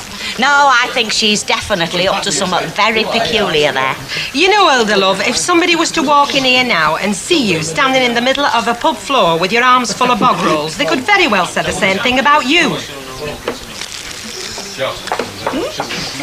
Do you reckon he is moving in? So where's Alf now, then? He's gone back to the shop, you know. Don't blame him, do you? Hey, Fred. Next time you get a quarter of boiled ham off Alf, make sure there's no weed killer on it first. Do you know what we do when we get our own pub, love? First thing we're going to do is get rid of all the flipping comedians. Hey, Betty, I know we both qualify for the brain of Britain, but do you think for once in our lives we could be wrong? Hello, Fred, me old China. What are you doing here? I was sorry to take you so long. I bet you thought we were going to turn up, didn't you? Oh, not much. I had to go to Manchester, see? Oh, yeah? Got on the wrong blinking bus coming back. Yeah, go on. Never mind, I got the money. How much do you? 10? 20? There you are, Fred. You'll be able 30. to buy Eunice a smashing engagement ring after all. Won't he?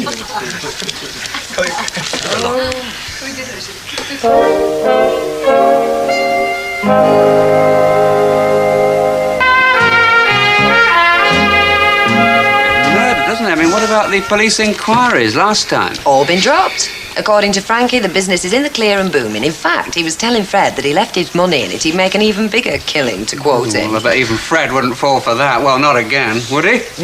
Nor you. Well, wait. Now I've got my money back, I'm sticking to it. What would you do if a fella came through that door right now offering you gold sovereigns at £1 each? Just make a cup of tea. I thought he'd say that. Some people just aren't born gamblers. Well, there must be enough there to keep the likes of Frank in beer and skittles. I wonder if he's doing as well as he says, or if it's just another elaborate ploy. Well, there's only one way to find out. You invest something in it. Oh, no, thank you. I've got better things to do with my hard-earned cash, particularly with Easter coming up. Why? What are you doing? I'm driving up to Scotland. Oh, that'll be nice. To see the children. Well, to see Susan and their grandparents, you know. Peter couldn't get leave. I bet it's lovely there at Easter. Well, it's nippy but exhilarating. All that space once you leave the city. Nothing but mountains, water and sky. Come with me. Oh, I can't. Why not? Introduce her to take you to Loch Ness, introduce her to the monster. Now, I've got a little monster of my own, remember? No, actually, she's the reason I can't come. I promised to take her to Blackpool over Easter. Emily's coming too, you know, and I've promised I'll take her on all the kiddies' ride on the amusement park, and I can't let her down. Oh, Emily? Oh, yes, Emily. She's a devil once she gets going on them bumper cars. Yeah, fair enough, because you can't let the children down. No. Still, would have been nice. Yeah, it would. Right, Stanley, if you want any dinner, you come now, you don't get none. I'm not running a flipping hotel. Quite right. Huh? I have the same trouble with our Ken. Thinks he can come in to eat any time he pleases. Yeah. It's a phase, Albert. It's known as rebelling against authority. They all go through it. He'll be all right once he grows up. Ah, Hilda, just the lady I wanted to see. Oh, yeah? Yes, I believe you were worried earlier on about Wally having a key to my place. Oh, yeah, well, I was just wanted to know that everything was all right. You know how it is. Oh, I do indeed, Hilda. And just to put your concerned little mind at rest, Wally has a key because from today on, he'll be living with me. He's moving in as a paying guest. Well, that's one name for it. Pint of bitter and gin and tonic, please. Yeah. Oh, well, I'll sub up then. No, it's all right, Chuck. You take your time. Don't want to rush you. You've made a smart move there, you know. Elsie's a great girl. And she's an old friend of mine. I know she's a great girl. You don't have to tell me that. Well, looks like you've been and gone and done it again, kid. I've told you. He's me lodger. Oh, I know what you've told me. I can't say I blame you. Better luck with this one than the last decade. Oh, come on. It's Danny Johnson. He's different. I hope so, Elsie. For your sake. Hey, Alan. Oh, thanks. Smashing. Cheers. Right, let's try again, shall we? Try what? Get the evening off to a flying start. I thought we got airborne last night. We did, until we were so rudely interrupted. Where is your dad tonight? Don't worry. He's on his way back to the smoke. Oh, I thought he'd come up for a few days. Yeah, he did. Had a few business things that he did. Then I took him out for a slap-up lunch, poured half a dozen brandies down him, took him to Piccadilly Station and said, well, what do you want to hang around here for? There's naught but muck and rain up here, lad. All you flipping cockneys are the same. You think there's nothing but cobblestones and mill chimneys north of Watford. You think we live in the dark ages up here? No, not me. I live here too, remember? But I learned something at a very early age. When you find something good, you keep it to yourself. You don't go spreading it around. Oh, so you think the north's a good thing, do you? Some of the aspects are. Very definitely. Oh, I hate going off and leaving you on your own like this, especially on your first night here. Elsie, I don't need a babysitter, you know. Now get yourself off. Anyway, I'm going to have a drink with a mate of mine later on. Oh, it's not just that. I hate going at this time of night, the late shift. But I'd promised, hadn't I? Well, get gone then. Look, I don't want my landlady losing her job because of me, you know. Hey, you haven't unpacked your suitcase yet. No, I haven't had time. I've been out all afternoon making calls. I'll do it later on when I get back. I tell you what, I'll give you a lift into work. How's that? Well, as long as it's not out of your way. Well, it is a bit, but what's 500 miles among friends? Hey, is it still on, that offer of a lift to Bonnie Scotland? It was more than the offer of a lift. Yeah, I know. Was it? What's all this? Oh, I'm driving up over the Easter weekend. First I've heard of it. Yeah, right, so you mean you can make it then? Well, I've had a board meeting with Tracy and her Auntie Emily, and they decided they can do very nicely in Blackpool without me. In fact, I got the distinct impression that they thought I'd grabbed their style. Oh, fantastic. Right, we'll make some arrangements then. Right. Blackpool? Scotland? Good to be some folk. Why, do you want to come with us? Yeah, there's plenty of room. What? No, thank you. Not in that jerry car of his. Thank you very much. Yeah, well, I thought that's why I didn't ask you in the first place. Right, well, when can you get off then? Smells good. Hungry? And impressed. You don't have the image of a bloke who can cook. I can't. I can grill, but it's the same menu as before, I'm afraid. A man with a rather limited repertoire, in fact. I'd hardly say that. Who the hell's that? Hello? It's me, son. Dad, well, what the hell are you doing here? I thought you were on your way back to the smoke. Let me in and I'll explain. Nothing will convince me you haven't set this up. Oh, yeah, I'm full of clever tricks like this. It's a new variation on the hard-to-get theme. Darling, with you, I'm never hard to get. No, just hard to get alone.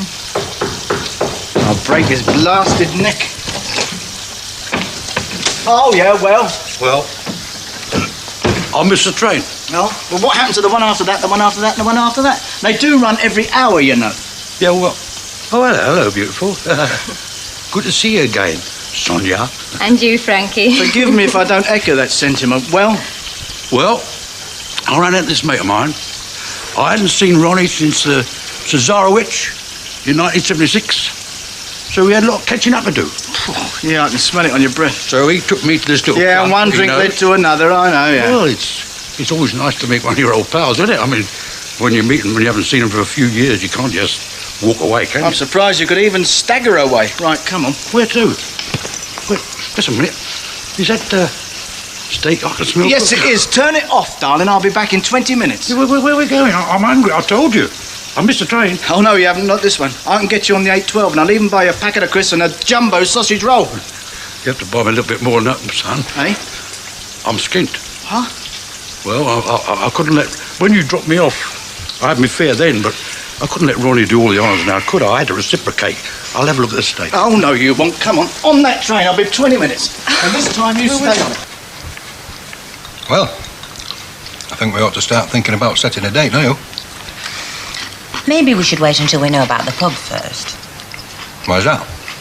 Well, we have to be practical, Freddie. We need to know we've a roof over our heads. Live here, couldn't we? I don't think Mrs. Walker would fancy that idea. Why not? You get on well with her, don't you? Now, God bless. Behave yourselves when I've gone. Nay, night, Bet. Take care walking home. You never know who's lurking about these days. Eunice, I should be so lucky.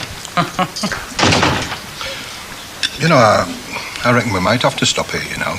You know, till Mrs. Walker gets somebody else. I mean, I don't want to leave her in the lurch. She's been very good to me as Mrs. Walker, You Eunice. go on at a pace. Who's talking about leaving her in the lurch? We haven't even got a pub yet. These things take time. But when we do, it's us we've to think about. Oh, I admire your loyalty, Freddie, but we've our future to think about now, haven't we? Ah, you're right. Give us a kiss.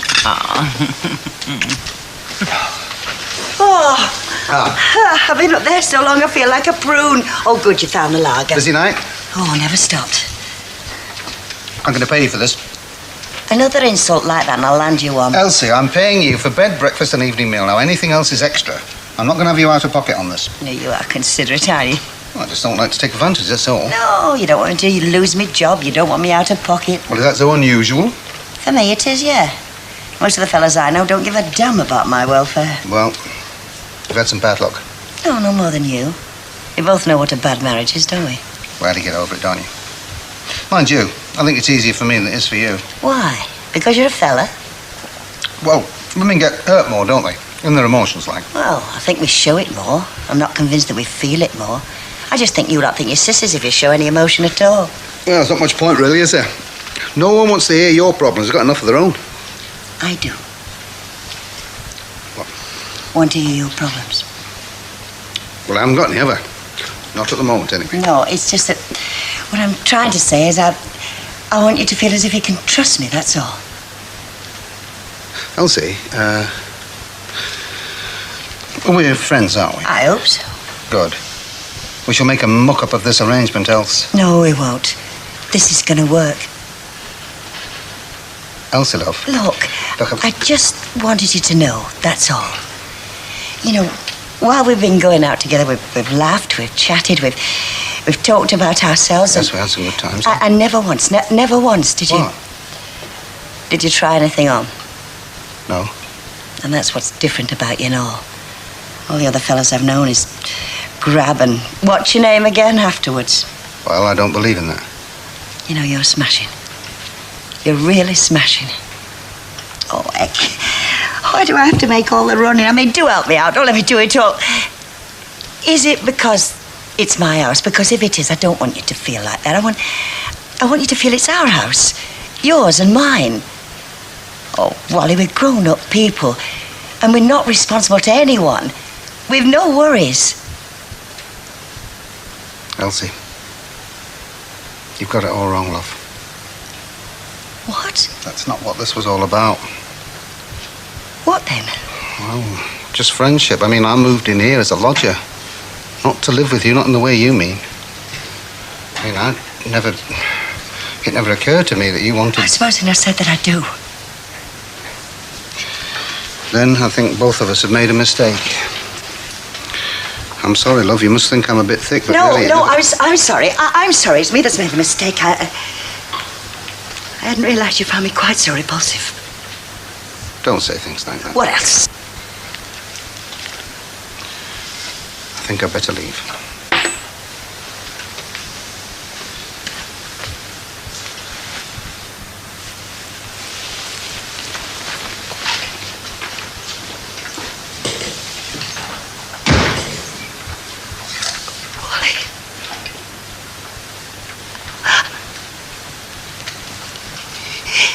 You stupid, ugly old hag.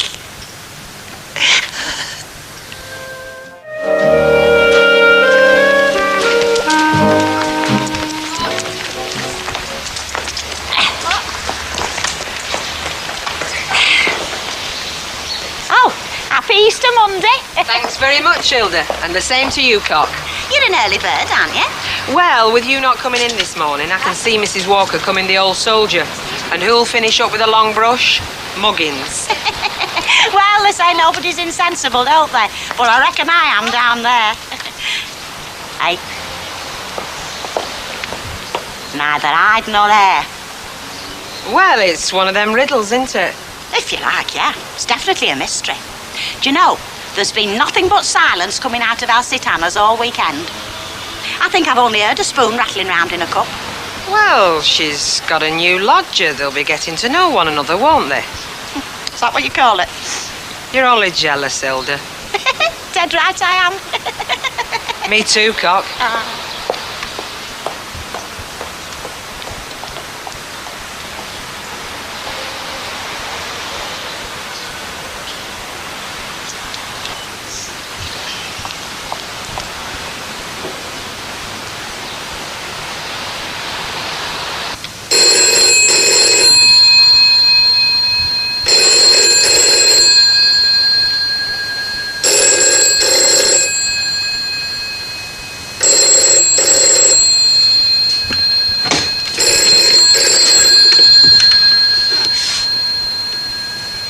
Yeah. I was in bed. Yeah, well, I didn't think I'd come in today. Can't be too busy today. Well, you'll just have to cope on your own, won't you, Sandra?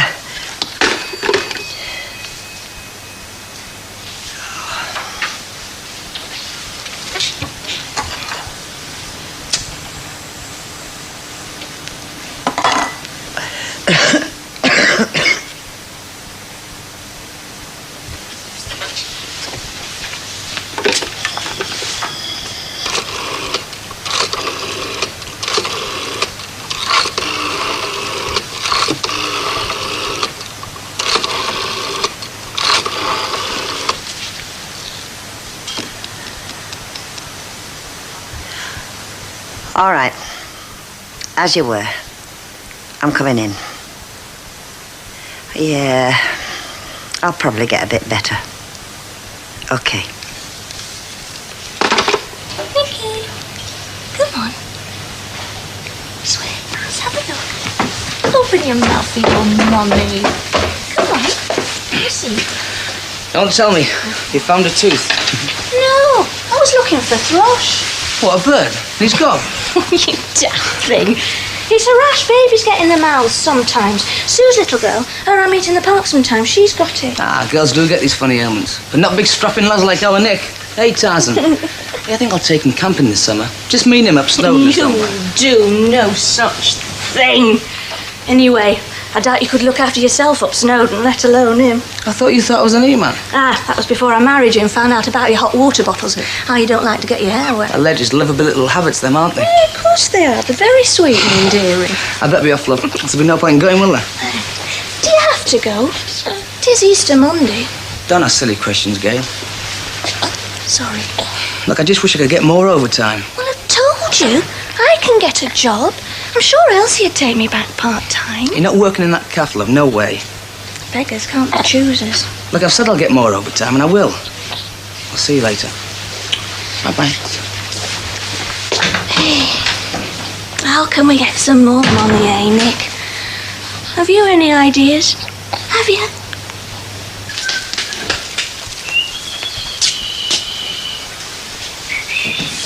That's a clean bar cloth, Fred.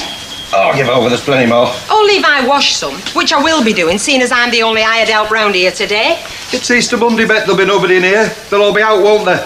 Blackpool countryside, gallivanting, enjoying themselves. How have you managed it, Fred? How has a slob like you managed to get himself a nice little woman like Eunice? Do you keep her drugged or what? Well, it's my charm, isn't it? Personality, personal appearance. You see, Bet, women need fellas, don't they? We're essential to them, like a good gearbox. You reckon? Shift that. I know, don't I? Because Eunice got engaged to me, didn't she? Have you told your mother yet? My mother? Mrs. Walker. Oh, yeah, well, I'll tell her when we get the ring. I'm going to Morecambe for it this afternoon. She might not like losing a little lad, you know, to another woman. Mothers can be very touchy about things like that. She might just cut you off without a wage packet. Belt up, Lynch. I'll tell her in my own time. Any road. Enjoy yourself. I know I will.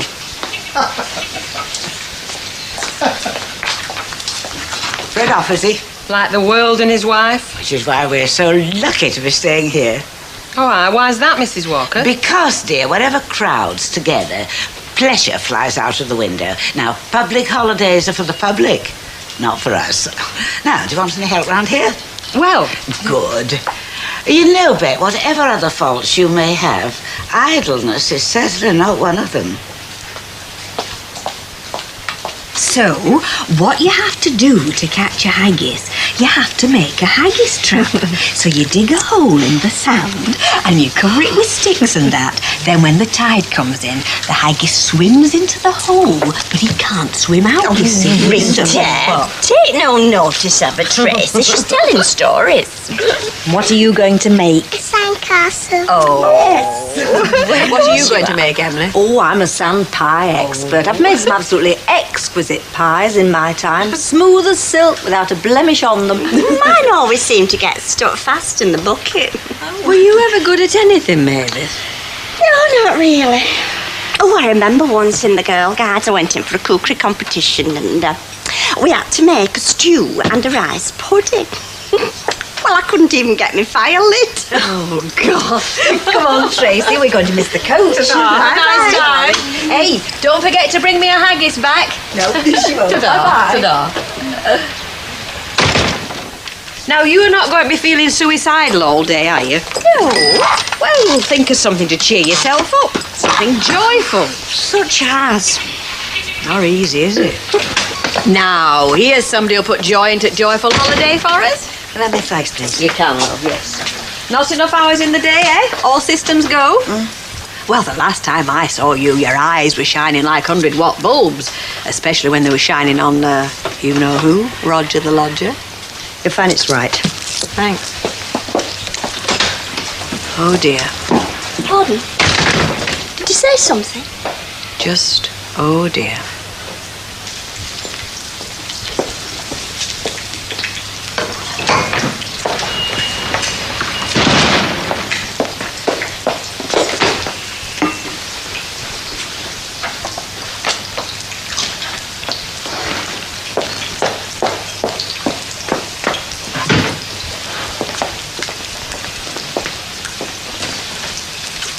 Well, you were right. It's not very busy.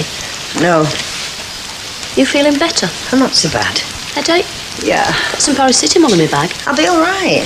You don't look very well. You look terrible. You shouldn't have bothered coming in. Oh, it's a flipping dead waste of a day, I'll tell you that much. What is? Well, one of us could have had a day off. Well, you've got it off. Go on off home. I can manage on my own. It's no good to me now, is it? I've told all my mates I'm working, they'll have gone off somewhere.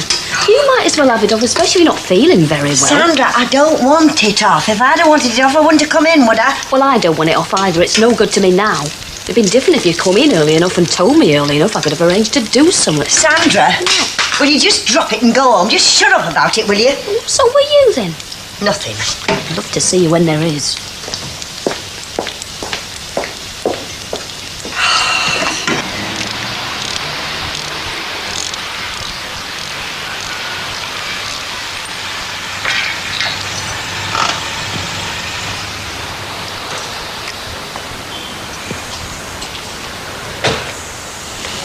How's it going then? Well, I think I'm winning. He's going to be highly chuffed to get his car back tomorrow. If you don't take this little dolly bird racing, she's threatened to go back to school. I'm highly chuffed I'm working. There's no chance of any more overtime, is there, Ron? I'll stop back any night. Not unless there's a rush job on. I mean, even women are regrinding their own crankshafts these days. No wonder it's a shorter work.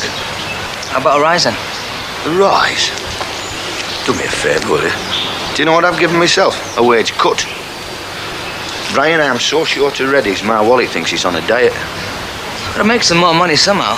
What does this guy do for a living? How long does this? He's one of these fellas who's got his fingers in that many pies, he only has to lick one. He's had a square meal. Why can't I do that? Do you really want me to tell you something? No. You're very wise. Just stick to what you're doing. You'll get your hands nice and dirty.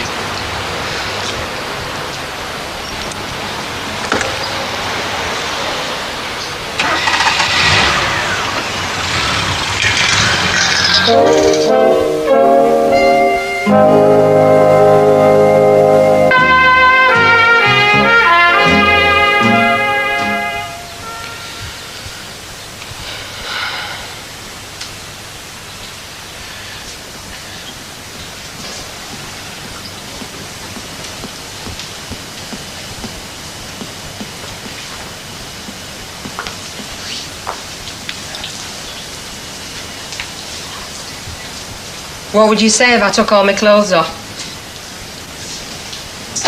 Bit boring. Definitely. Wouldn't turn you both into mad dogs then? No way. Doubt it, love. How about you, Albert? Huh? Forget it. We used to go to Baker Batista, you know, to see the coconut dancer. Is that right, Albert? Ah, in a wagonette. Go on. They used to dance for 65 miles, you know. Wear a complete set of clog irons. Get away. Ah, very interesting place, Baker. God help us. Hiya. Oh, am I glad to see you, love. I'll buy you a drink if you'll talk to me.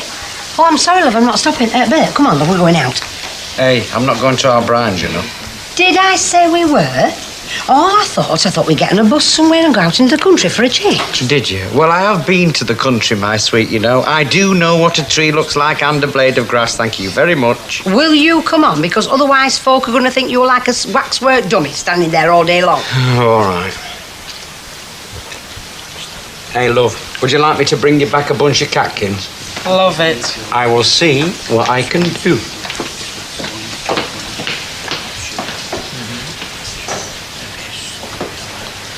We went egg rolling in Preston one year. In a wagonette? Well, there were no hotels, were there? Are you definite you don't want me to take all my clothes off? Go on, then.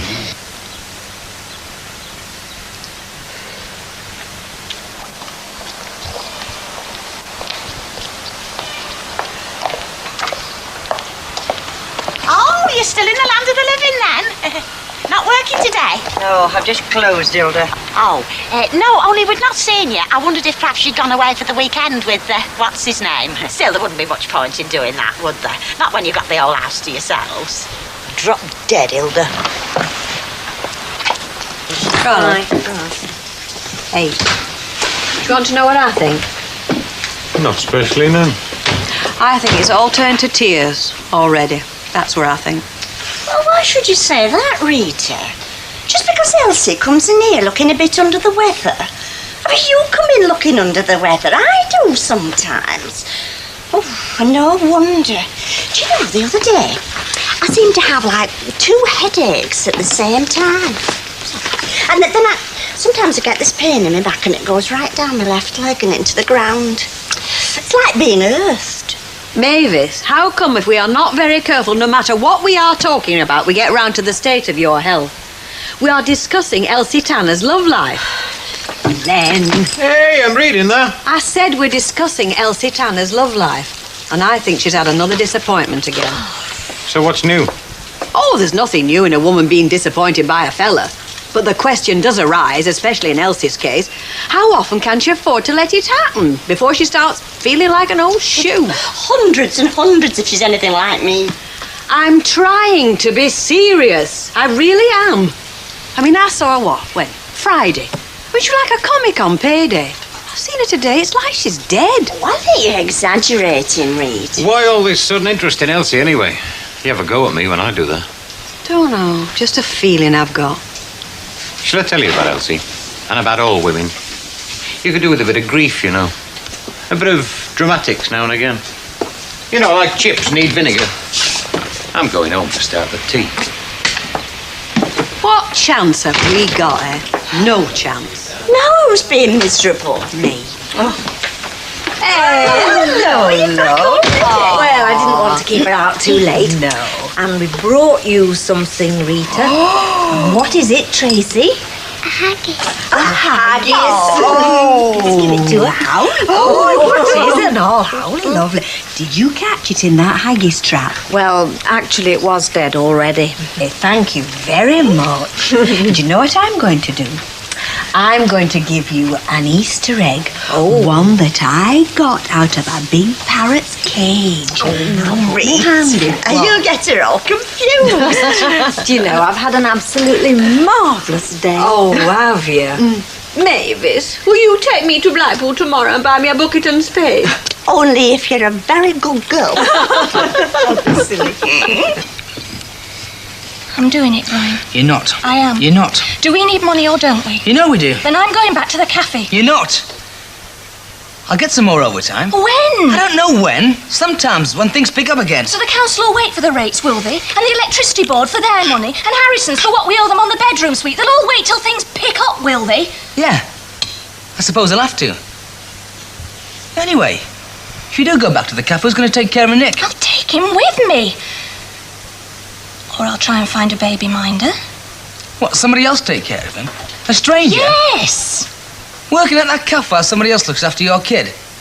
God, you'd be a rail. Well, go on. A right little what? You know. Tart? Scrubber? Take your pick. Not my fault we've got no money. It's not my flaming fault either! Oh, flipping heck, it's me dad. Don't let him in. I'll have to let him in, he knows we're here. I'm not talking to him! God.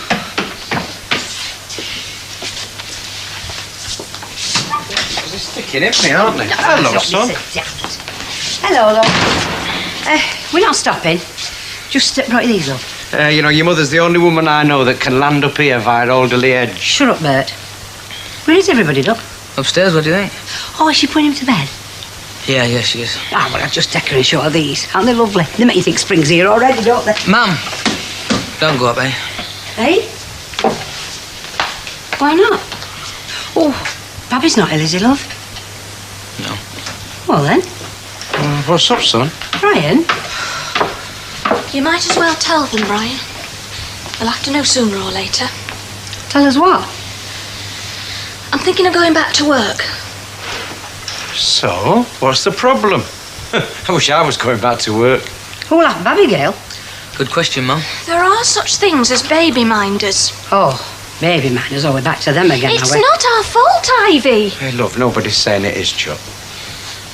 Do you know what I think? I think you'd be better off getting shut of this place and coming back and living with us, where you'll not have as many debts. That's what I think. Now, can I put these in some water? Yeah, of course you can, Mum.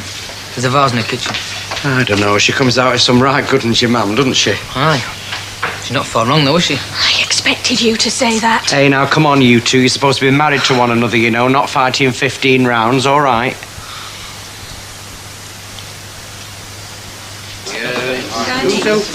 Well, rather better than lunchtime, which is a blessing. If we can't make money in a holiday period, we really are in trouble. Bad as that, is it? This business gets dicier and dicier, believe me. Does make me a long day of it, doesn't it? Well, when you're in love, time has no meaning. When did he pop the question? Pardon? I asked, when did he pop the question? How did you know he had one? Of course, I'm looking at his building society book, didn't I? I doubt if there's enough for a house, so the only other possibility is a ring. Talk about Sherlock Holmes. More Lord Peter Wimsey, dear. Evening, Hilda. Hello. A light ale, please. Was your Stan? I've not seen him all day. Oh, didn't you know? He goes walkabouts at holiday times. It's his idea of holiday. He thinks if he can get into a strange pub, he's cracked it. So he finishes up in places like Engineers Arms in Cattle Street or the Foundry in Industrial Street. He's potty. Tell me, Hilda, how do you manage to keep smiling? Well, life's a scream, isn't it? You're not telling me it's meant to be taken serious. No, love. No. Mind you, I know somebody who's taking it serious. What's that, Hilda? Elsie Tanner. Face on her shoe tops, hibernating in that house. There's an air of doom and dependency about the place. Oh, give over, Hilda. Anyone who keeps themselves to themselves for more than 24 hours in this street is tying a loop in a rope. Eh? Who? Elsie Tanner. She's looking suicidal. God, But she was full of her joys, when were it? Last Friday with this new... Well, not today, she is. No, and not all weekend, neither. That house has been like a church on a Monday morning. Oh, no. More like, oh, yes. Right, come on then. What's everybody having? Come on, I'm buying. What's up, Lynch? On strike or something? All right, give us a chance. What are you having? Well, 2 brandy max for a start and whatever. Oh, and your own. Oh, thanks very much, Fred. Brandy go very nicely with me light ale. Hey. What happened, Fred? Have you had a win on a horse? Show 'em, love. Fred, you're embarrassing me. Go on, show 'em. Oh, that's nice. Oh, that's lovely. Congratulations. Come on, Lynch, get sick about this. What do you think? It is. It's lovely, Eunice. I feel as if my finger's on fire. Not the only thing that's on fire, darling. I'll give you a hand with that order, Bet. Now then, what is the rest of the order? Pint for me, Fred. Thank you. A vodka, please, Fred. He's that chuffed. He's been like a dog with 2 tails all day. Well, you can hardly be crying your eyes out now. No, I'm definitely not doing that. Have you fixed the day? One step at a time. Oh, yeah? How's her ladyship been? Well, she knows you're engaged. How? Guessed. She won't have guessed my next bit of news. Eunice isn't. No, not that. Little boozer come up for grabs. We're going to see it tomorrow. You better then, Fred. Oh, well, yes, Mrs. Walker. Mrs. Nuttall's looking very pleased with herself. Oh, yes. So she should be. Well, it's official now, Mrs. Walker. We're engaged. We got the ring. Really? I wonder, dear. Could I see your ring? Yes, of course. Oh, yes, very nice. Got it in Morecambe, did you? Yes. Morecambe? How quaint.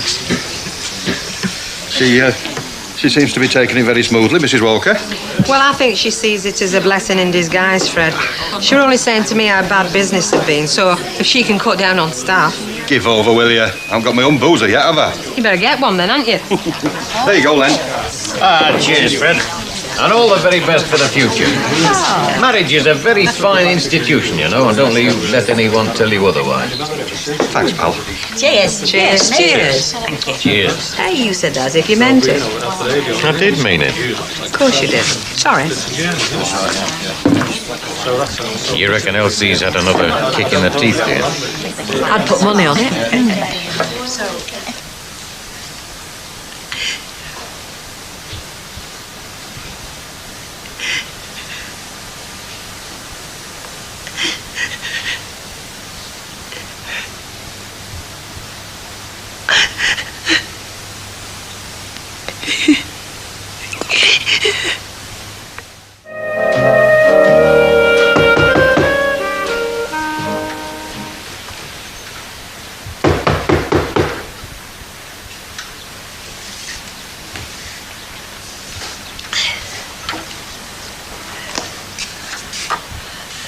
is it? It's me, Sandra. What do you want? I just wondered if you're feeling better, if you're coming in. What time is it? It's just gone 8. Well, what are you knocking my door down at this time for? It's an hour before we start. I just wondered if... No, I'll be in. Oh, good. Anything else? No.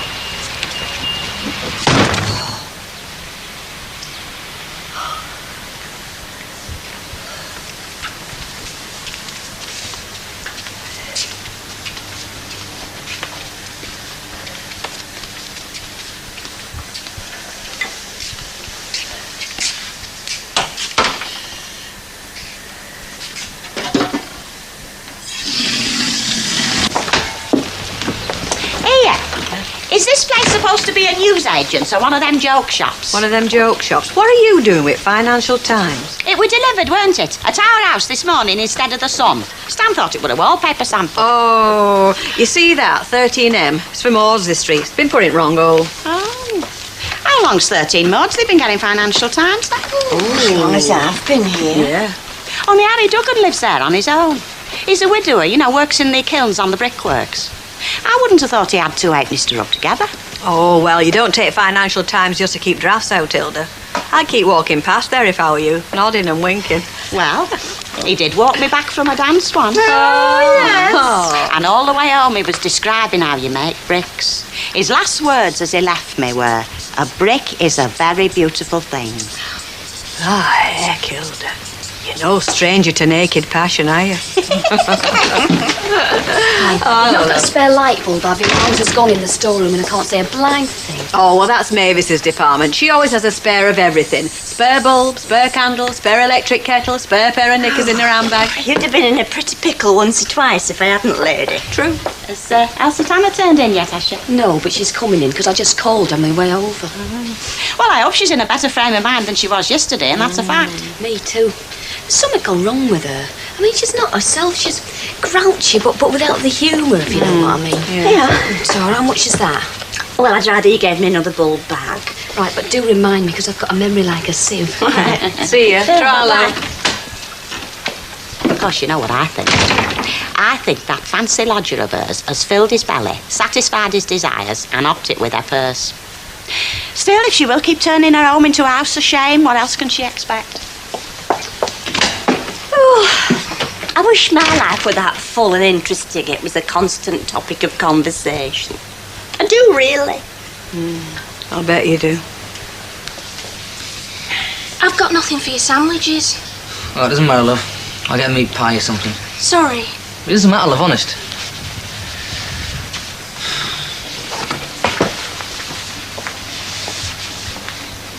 Brian, Yeah? can we try and sort this out without falling out all the time? Okay, love, I'm all for that. All we need is some extra money. An extra £10 a week, that's all. I think it's more like 20. Oh, we don't need that much, really. All right. And then things will be back to normal. No debts. Well, none to frighten us anyway, so... So what? So what does it matter how we get it, as long as we get it and we're happy again? Love, you're not working in that cafe with all them yobs. They're not yobs. Well, most of them are. I mean, I think you're on the menu or something. I can look after myself, Brian. I'm not made of sugar and spice. You're not working in that cafe, Gail. It's lowering yourself. Elsie works there? Is she lowering herself? Look, that's different, innit? I mean, she's used to all that. Oh, you sound like something out of a book out of the last century. Look, I'm not having my wife working in that cafe. Your wife? Yeah, my wife. So we lose everything, do we? Do like your mother says? Sell up and move back to them? It won't come to that. Won't it? No.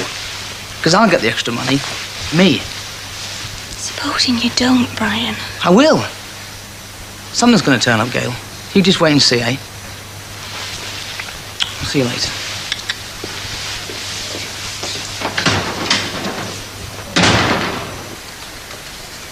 Oh, you still here then, are you, Fred? Still in her ladyship's service? Not for much longer, kiddo.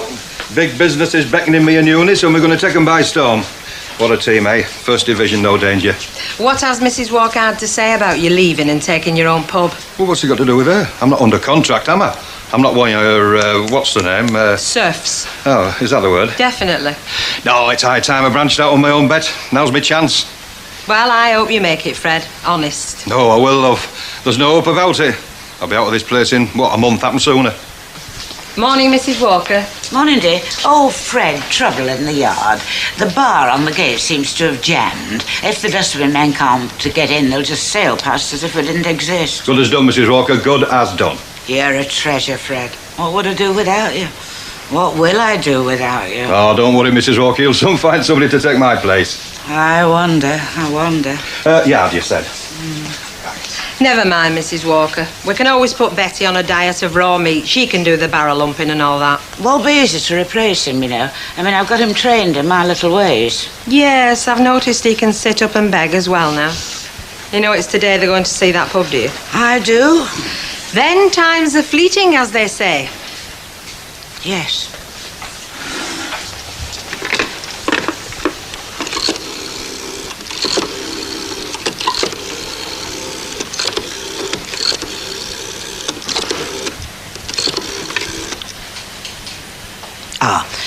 Could I speak to Mr. Cresswell, please? It's Anne Walker of the Rovers Return. Thank you. Douglas, it's Anne. Oh, blooming as usual, thank you. And you? Good. It's a small thing, actually, Douglas. I understand that my potman, Fred G., has been making overtures for a house of his own. That's right, the Crown and Kettle. Yes. Now, he'd be very suitable, Douglas. After all, he has been trained by an expert, hasn't he? Oh, that's very generous of you. Well, I just wanted to put in a good word for him. Although there is one little thing. I may have difficulty in finding a replacement. So, if you could take things at a fairly steady pace, I'd be obliged. Thank you. Understanding as always. Bye. You know, it's one thing to do all you can to help somebody, but there is such a thing as self-preservation. Don't you agree?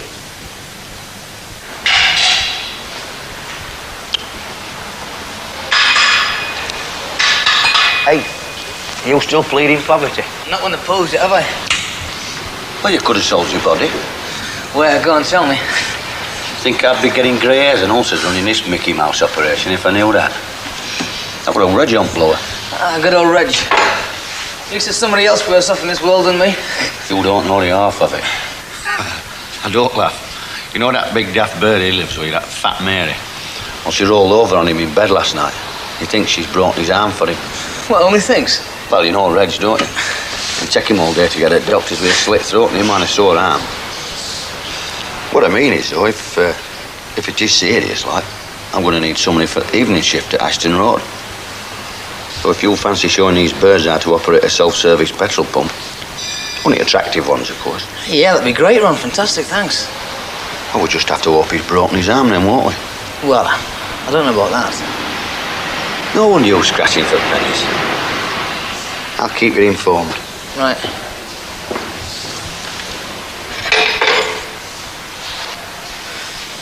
I reckon I supped enough tea when I was at work. But a working man's tea break, well, it's like a businessman's lunch, innit? You know what I mean? But since I've been off, I don't know, I've supped more than Omar Parkin from Albert Street. And they reckon the day she died, you know, a tea plantation went bust in Ceylon. Yeah, I know what you mean. Yeah, well, ta, love.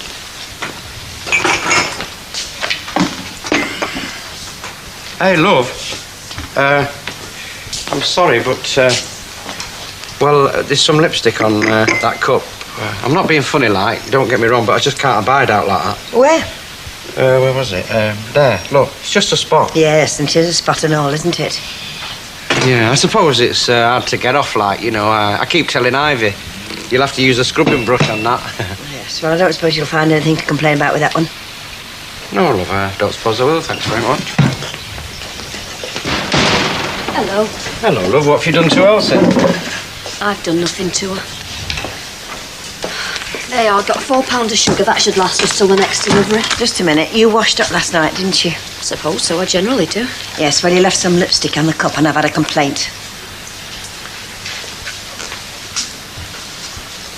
What a titchy little bit, you can hardly even see Yes, it. well, he saw it and I got the blame, so in future, do the job properly or don't bother. Hang on. I didn't do the washing up yesterday, you did, because I went off at dinner time, if you remember. Here, that woman in the corner. You could at least apologise. What's the matter with you? Have you had a row with your boyfriend or something? With Wally Randall? Well, if you have, there's no need to take it out on everyone else. There's no need at all.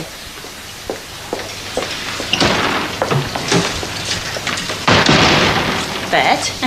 Hello, Elder love. Have you a minute, Elsie? We don't take orders at the counter, Elder. If you want service, sit down, I'll serve you. Oh, no, I don't want anything.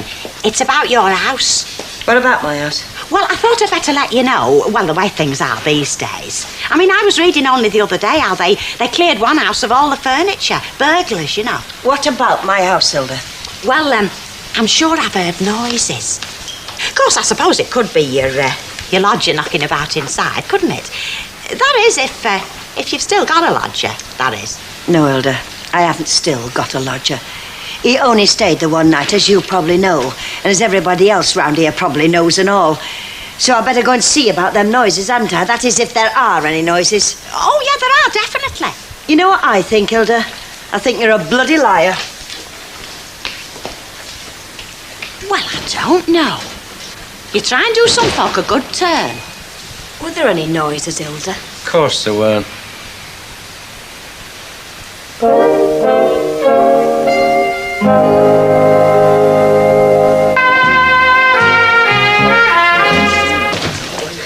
Bubbles, what brings you here? Not that I'm complaining. I mean, you're always a sight for sore eyes. Oh, you just couldn't believe half the things you say. No, I just popped in to see about tonight. We are still going to look at the Crown and Kettle on. Look at it. We'll more than likely put a reserve ticket on it. Eunice. Hello, Bet. It's all happening, isn't it? Getting engaged, weighing up a pub of your own. Well, it's Fred. Talk about sweep you off your feet. He's a human dynamo. Fred, a human dynamo. Fancy. Hello, dear. Hello, Mrs. Walker. Do you know, we're trying to take in all the news bulletins that you and Fred have been issuing recently. I have forgotten to ask the most important question of all. What's that, Mrs. Walker? Have you named the day? Well, not really, but I'm sure Fred could if he was pushed. Fred? Well, I suppose so. I mean, if we get the pub, if we like it, you know, and it's all sewn up, I mean, we get wed, like, soon as possible. Next month, yeah. Well, why not? Next month. Suits me, love. I see what you mean about a human dynamo. But do, my dear, if I utter a tiny word of caution, isn't it a little unwise to count your chickens before you're actually on a farm? And I say that as a friend. On a farm? What's she talking about? You know, I sometimes think Mrs. Walker's getting a little bit past it. Well, she sometimes gives that impression. I wouldn't put my corset money on that, love.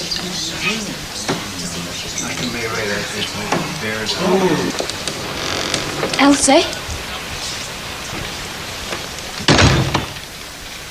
Elsie? What do you want? No burglar, then? Burglar? Mrs. Ogden, talk about nosy. Surprised you still got one place you should sticks it. A nose, I mean. Brought your coat. I thought you might be needing it. Thanks. Where shall I put it? Anywhere.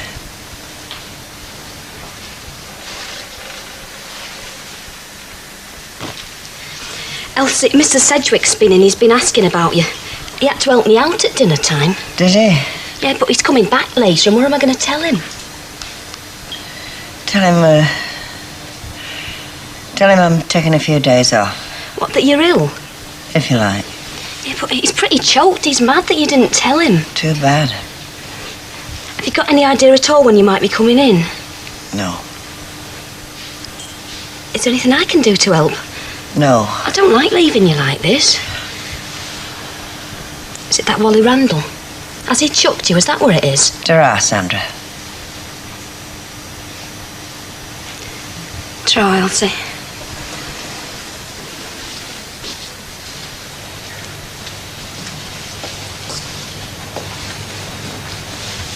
Are you asleep? to be like an old man dropping off to sleep every 5 minutes. Do you want me to prove to you that I'm not an old man? If you like. You're old talk, you. With some kind of a record this tea time, wasn't it? We didn't mention money, and we didn't fall out. Mind you, it could have been because you were too tired. I'll go. Don't you move. I wouldn't. Hello, love. Sofa man in. Well, if you mean him that's asleep on the settee, yeah. Come in. Sinking fast, is it? I think he's sunk. Hello, Ron. What do you want? I was told you were a young fella lived here. Fit as a fruit machine, dynamic and willing as a sheepdog. You've definitely come to the wrong house. Stop messing about. What do you want? Got some good news for you. Old Reggie has broken his arm. Oh, great. Oh, he's learning. What are you talking about? You're both talking double Dutch. What's the Overtown I was talking about? I think I've got it. Oh, great. Oh, definitely. Well, Reg reckons it's going to be about 3 months for his arm to mend. Another 3 months for him to get used to using it again. So? So what? So like he starts work about half an hour since. Well, is it a rush job on an ambulance or something? Oh, great. Look, will somebody tell me what's going on? It's Overtown, love. It's not at the garage. Where is it? It's at a petrol station on Ashton Hill Road. No. Well, it is the evening shift, love. And what exactly is an evening shift? But there's not a lot doing after 10:30, 11 o'clock. So you're going to work all day and all night, is that right? It's only till Reg gets back, love. 6 months? Well, that's a bit of an exaggeration. It's probably more like 5. Look, I'll make it a policy never to interfere between husband and his missus, because one of them might be carrying a machine gun, so I'll see you in Carbrian. By the way, love, it's a smashing little place, this. I don't think red walls will go with these curtains. Love, what's all the fuss about? I've got the overtime you wanted. What more do you want? It'd be easier for me to get a job than for you to work day and night. You're not working in that calf. So you're going to make yourself ill for what? Pride? Are you going daft or something, Brian? I've told you, Gail, you're not working in that calf, and that's final. Has it ever occurred to you that I might want to work in that cafe? I might prefer it to being stuck here all day!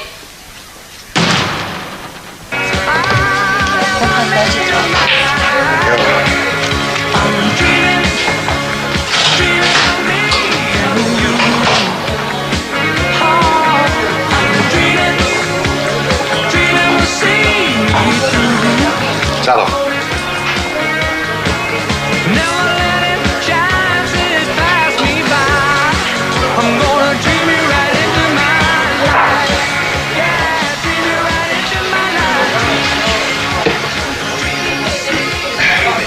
Thank you. Do you want it all in? Only half. I don't want it drowning. I thought you'd have known that by now. I know how many sugars you have in your tea. None. I know, because I don't have to know. That's funny. Oh, well, yucky dab. Cheers.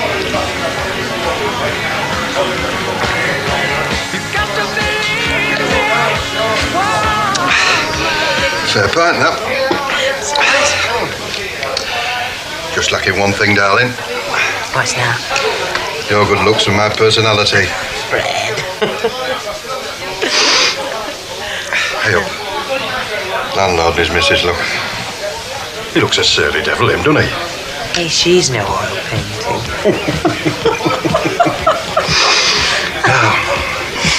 It's all right, is this place? Just doors, love. Only for starters, mind you, just for starters. And where do you intend finishing up? The Midland or somewhere? Nice little country house, love. You know, somewhere class. Class atmosphere. Class customers. Me with a big fat cigar, you with a string of pearls down to your ankles. It's always been my dream, that, love. Hope you get it, Fred. I really do. Oh, we will, don't you worry about that, we will. I say, it's grand, innit, you know, when everything's hunky-dory, like. You know, life seems to be coming round for a second time. And it's all going to be smashing this time.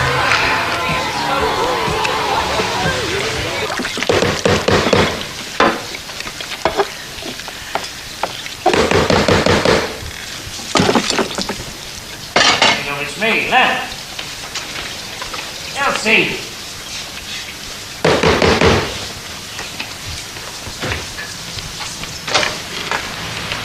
You make enough noise, don't you? You want to hear me when I got a hammer in my hand? What do you want? I'm out of sugar myself. Do I need an excuse to come in?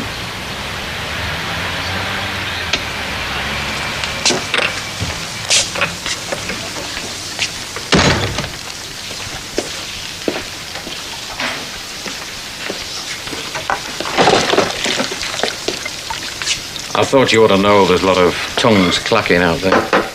So what's new? There was nothing new. I just thought you ought to put in an appearance to stop the tongues clacking. What for?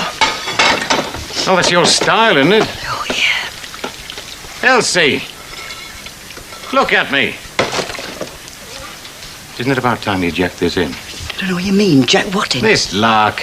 I don't know what you mean. What lark? You know very well what I mean. I don't know what you mean. Look, darling, I wasn't all that bothered about coming round here. Well, why did you then? I'm surprised Rita let you. It's got nothing to do with Rita. I felt sorry for you. Bloody hellfire, Elsie. How old are you now, for God's sake? 50-odd, the same as me. What's the matter with you? You're luckier than most people, you know. At least you've got a job to go to. You're not short of a bob or two. You've got a decent house here. You ought to be enjoying yourself. But look at you. I've seen me, thank you. You're a very good-looking woman, you know. But you're no flaming schoolgirl. Burton Wood was 35 years ago. Face facts, love. Stop kicking yourself in the teeth. Accept things as they are. Instead of looking at every rainbow as if it's got pants on. Have you finished? Yeah. Settle for what I've got. What I've got. What have I got? Nothing. Decent house, look at it. I'm stuck here every night on my own. If I'm not here, I'm in that stinking chippy all the hours God sent. And for what? I haven't got some little cosy husband to come home to. For me kids. I never see me kids. It's almost as if I never had them. I just feel everything's finished. Nothing's finished. Things might have changed, that's all. Oh, aye, it's changed. What you're saying is buy yourself a single bed, Elsie. No, I'm not saying that. All that I am saying is accept yourself for what you are.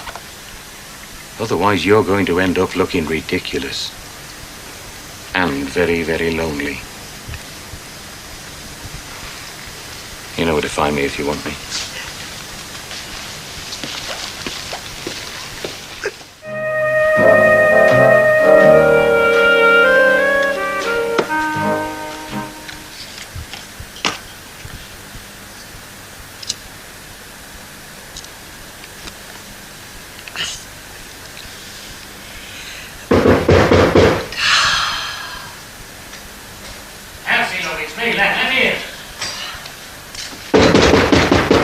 All right. What do you want this time? Come off it. That's all you got to say, you better off.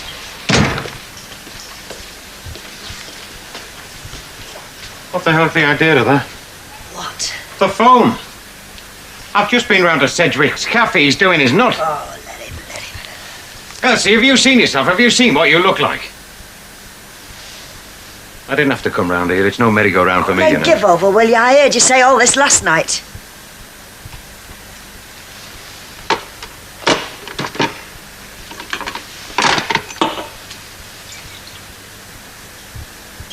I'll do you a lot of good, won't it?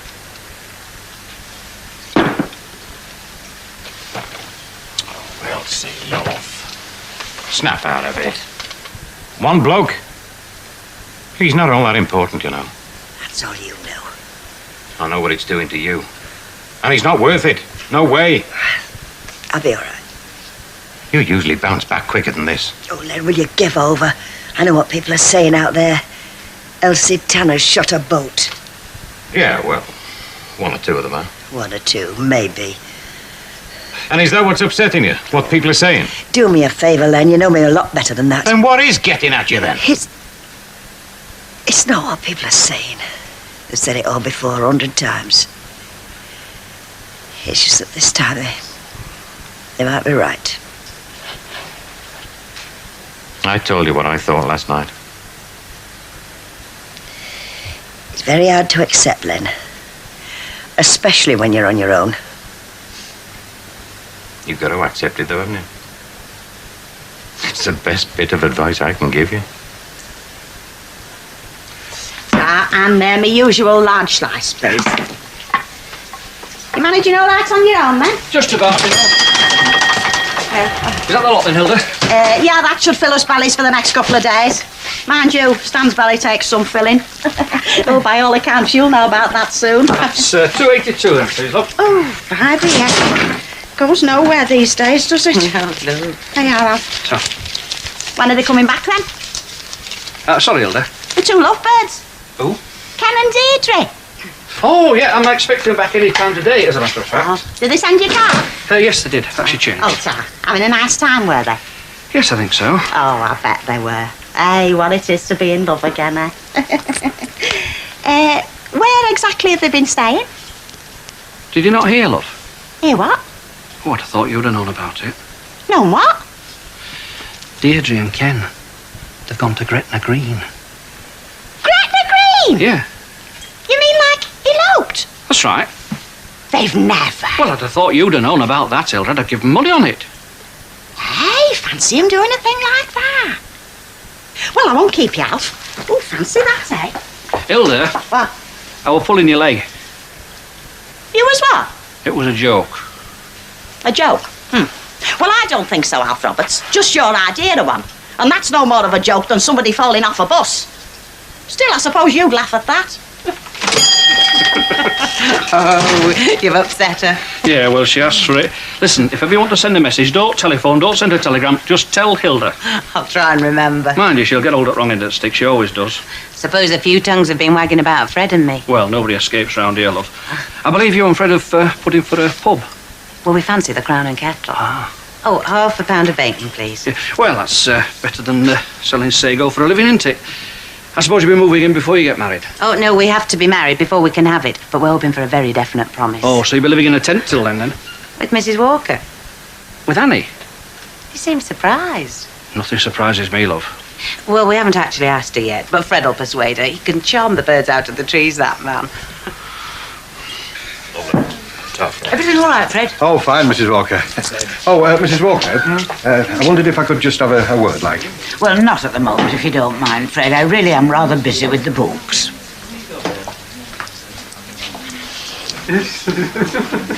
So with Fred today? Looks like his pants have suddenly run off. Touch me. You don't think the bloom's gone off, do you? Like he's noticed the denture pot in Eunice's bathroom. Not to mention the glass eye. Turpin. Hey, glad to see somebody happy at their work. Thoughts of spring, Rita, love. Ah, young man's fancy and all that. And we all know what they turn to, hopefully. Booze and a snooze in the chair, in that order. No, where I've come for. Can I borrow your catalogue? Well, you'll have to get it off Elsie. Oh. It's all right, she's had it a week. No, it's not that. She's still in a state over Wally Randall. Not been in work again today. It's going to be serious, isn't it? I mean, Elsie's human, all right. She's been known to lose a night's sleep over a fella, but this has been going on for days. Well, he was a bit of a catch for Elsie, and I'm not being catty. He was dishy, so if he has walked out on her, it'll be like losing your purse. I think I'll pop down and see her. I'm always good for a laugh. Well, Len's had a talk with her, but he needn't have bothered. Well, what would he know about a woman's heartbreak? He's only a fella. There is that, yeah. Yeah, well, I'm not even feeling so well, Mr. Sedgwick. Well, I think it's flu or something like that. Yeah, well, I've had the phone off because I didn't want to be disturbed. Yeah, well, I'll be in tomorrow if I feel any better. Yeah, well, I'll ring you first thing if I'm not right. Okay, yeah.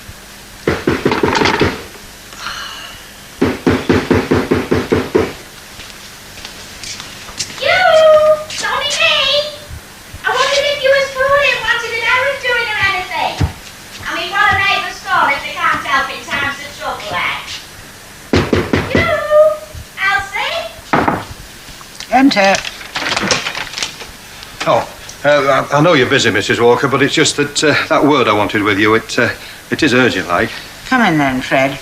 But you can see how busy I am, so brevity would be appreciated. What is it? Well, it's just that I've got this bit of a problem, like. Yes, Fred. Well, me and Eunice, you know, we've got this, like, this bit of a problem together. Fred, if you could get to the point, it would be appreciated.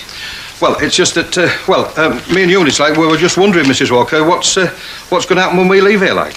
How very kind of you. But I'm quite positive a suitable replacement will be found before you leave. Well, no, it wasn't that, Mrs. Walker. It was more, it was about the So you accommodation. don't have to worry on my account, but thank you all the same. It's very thoughtful of you. Yes, Mrs. Walker. Now, if there's nothing else, I am busy. No, Mrs. Walker.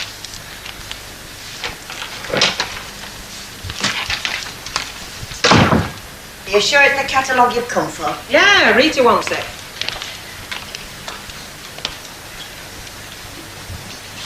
Yeah, it's a mess, isn't it? Still, if you've not been feeling well, I know what a clutter my place gets in if I'm off colour. Are you not well, Elsie? Oh, come off it, Bet. You what? All right, then. What's the flaming game? Game? You, shutting yourself up here like a nun or something. I'm not allowed, am I? I'm just not allowed any privacy at all. No, you're not, love, no more than I am. Because your life's been conducted out there, in public. Putting on the show, putting on the style, and enjoying every minute of it.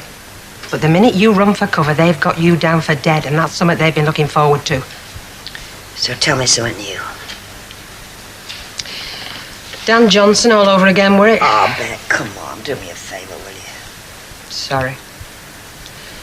You were flying your kite a bit high, though, weren't you? Think so, do you? Yeah, I did. You're dead right. So now you feel all humiliated? Well, it's happened to all of us, kid. That's not what I'm striking about, Bet. What then? I feel as if I don't want to try for anything ever again. I feel one more experience just like that, and oh, it's frightening. I know exactly what you mean. Do you? Yeah.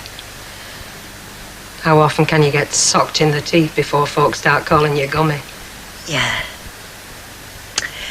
I've not entirely given up the ghost, though. Not quite. Good. Eh? Because the first thing we've got to do is get you back in the land of the living. All it'll take is one appearance in the Rovers in your war paint. Be like now's happened. Is that all it takes? Absolutely. You see, love, folk don't feel sorry for you. They envy you. Because their own lives are so bloody boring. You think so? I know. So, I want to see you in the Rovers tonight, looking like a set of fairy lights. As it happens, it's my night off. We're going to have a couple in there and then swan round town for a couple of hours. You never know, Elsie. We could just go on forever. You and me. I'll see. You'll be there. See you. Hey, you forgot your catalogue. Oh, yeah. That's what I came for. Were it?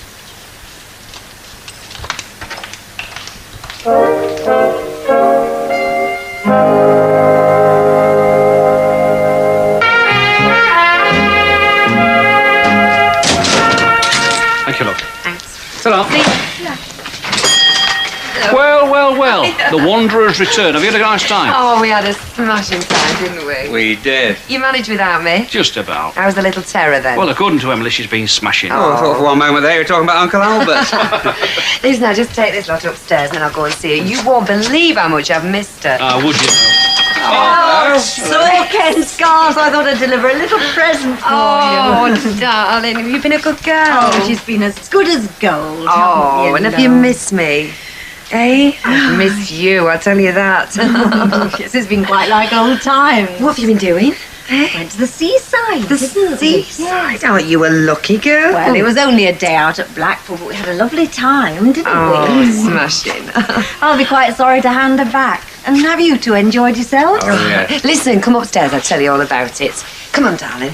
Hey, tell you what, I've got a little present for you in one of these bags, haven't we, Uncle Ken? We have indeed. Hey, don't be too long about it, you know, your holiday's over now. Oh, did you have a good time? Yeah, great. Fantastic, in fact. See you. Yeah.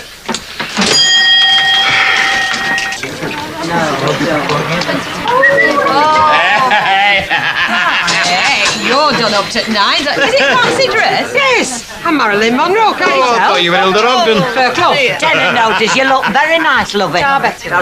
What's it all in here, though? I'm having a night out with Elsie Amsa. Elsie? I have persuaded her what's good for her, and we're having a night out. Flippin' heck. Don't you approve, Leonard? I've said all I'm going to say on that subject. Do you not think it's a good idea, Rita? Yeah, I think it might do us some good. It's the same old flaming routine, though, isn't it? Let's shock everybody. Pick up a couple of fellas and deal with the consequences. That's Elsie's trouble. Well, I don't see what's wrong with that. At least it proves we're still alive and kicking. Please, you flaming self, then. Give us a pint, will you, love? Okay, love. Vodka and lime, gin and tonic. Okay. Are you? Hello. Hiya. Hello, Bubbles. Can I get you a drink? My usual ready, please. Your usual it is. You'll cope without me, are you, Yeah, it's not easy, Mrs. Walker, but we are managing. Hello, dear. Hello, Mrs. Walker. How are you? Well, I can't complain. Well, I can, but I won't. You're coming with us. There you go. Hey, did you ask her? Well, sort of. Do you want to? What do you mean? Well, she didn't like get me drift, you know. What did she say? Well, nothing, but I'll have another word with her later. We both will. She might listen if we're both there. I know. Oh, hey, you're all dolled up, aren't you? Fancy dress, is it? Yeah, guess who I'm going out? 2 more light tails to take out. Okay, please, madam. Fancy. Having a night on the tiles, are you? Why, do you fancy coming? No, thanks all the same. Me and Sam's having a quiet night in. Hey, that's 65p with these. Why, yeah. You'd think it'd be cheaper supping in your own home, wouldn't you? Oh, well, enjoy yourself. Yes. Well, look who it is. Hello, stranger. Hilda? Thought you'd hibernated or something. We've all been very worried not seeing you about. Yeah, well, I've not been feeling too well. I called round myself this afternoon, you know. Yes, well, I was probably asleep in bed. Oh, looks as if you should still be there. You don't look at all well. She does wonders for your confidence, doesn't she? She's a little marvel, isn't she? Gin and tonic, please. Right. Betty, will you put another gin and tonic on that order, please? Thanks very much. You're very well. Was it something I said? Leonard doesn't approve of you and me going out together on the razzle. Some of them, is he going straight-laced in his old age or something? Well, I think he's got your interest at heart, Elsie. Chop with that gin and tonic, please, Betty.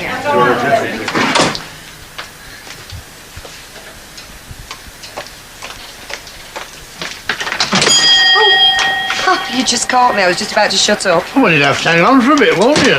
I've run out of tea. Should have sent Ken round. I want a cup of tea now, not in 2 hours' time. Did you enjoy yourself? Oh, in Scotland? Oh, yes. We had a smashing time. What was the reason for him asking you to go out with him? Well, he just asked me to go. Yes, but why did he ask you to go? Because he wanted me to go with him. Well, you're about as much use as kin. Sorry. Like talking to a pillar box, talking to him. How did you get on with Edith and Ted? Oh, smashing. You could almost say they treated me like one of the family.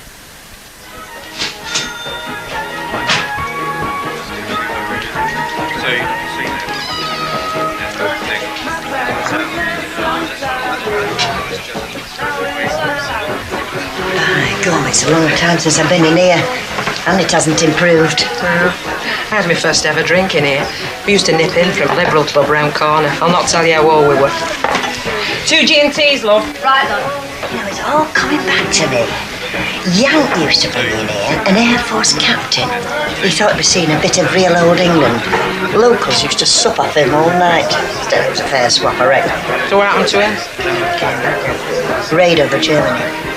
Ed Werner, his name was. He was forever picking me up and swinging me round. They are, ladies. Thanks, love. One for yourself. Tom. Don't I know you? Do you know, I was just thinking I knew you. Shirley Bennett. Shirley Captain that was. Oh, of course. Bet Lynch that was and still is. We went to school together, me and this one. Actually. Do you know I haven't seen you for donkey's years? Well, I've only just come back up north. Well, last year. I lived in Portsmouth till we broke up, you know. He was in the Navy. Well, we were all right till he finished. Retired. And I couldn't stand him. It's a right one, that. Plus even me and Cher. You know what she used to do? She used to let the bloke that she were going out with bring her home, then she'd nip straight out through the back door and meet another one that had been given her the eye at a dance hall or in a pub. Well, didn't everybody do that? That's more like it. Cheers, Cock. Give us a pint, Joe. Hang on, I'm having trouble with this till. You'll be having trouble with me in a minute, darling, if you don't get a pint in my hand quick. Kid, I think I've clicked. You only got one head and all. Can't be bad. Come on, Shirl, my throat thinks I'm living in a desert. Now, just leave the talking to me, love.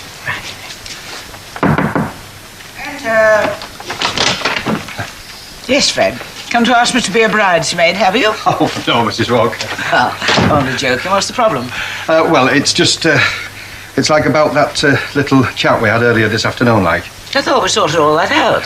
Yeah, only, well, it's just that you sort of like, well, you know, you got the wrong end of the stick, Mrs. Walker.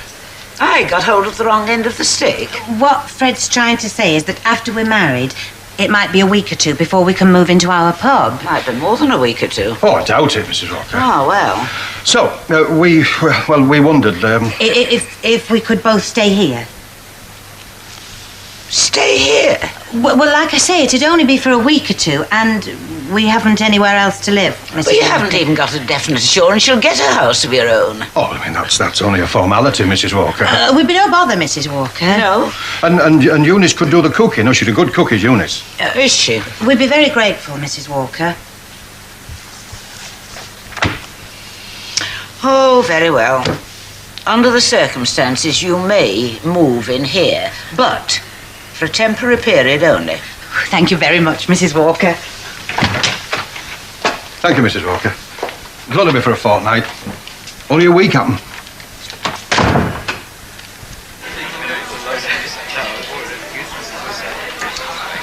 Not change your mind then, love? No.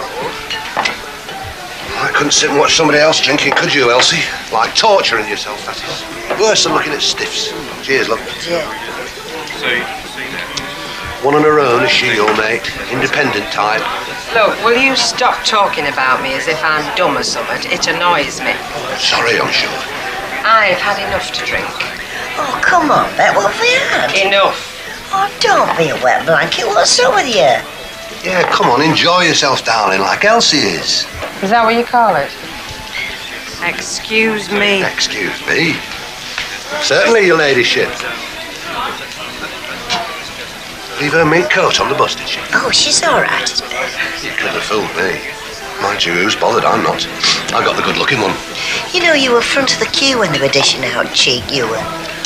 Where have you been all my life? Oh, Paris, Hollywood, Mustique, The Cop, places like that, you know. Had you down for a film star as soon as I walked in. Oh, get on my mother's grave. Married, are you? No. Live on your own? Yeah. Locally? Oh, not far away. 10 out of 10. You cheeky. Don't bite it, darling. It can bring you out in spots.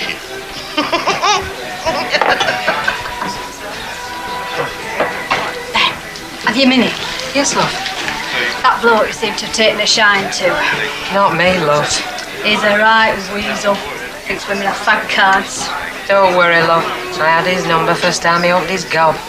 Is your mate deaf then?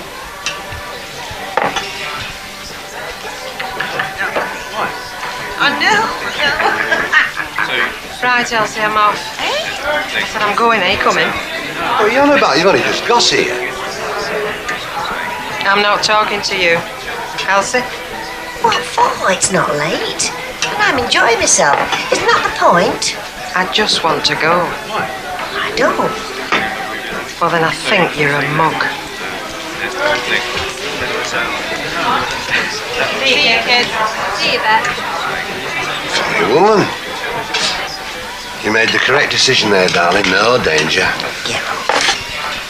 She's letting you live here? That's right.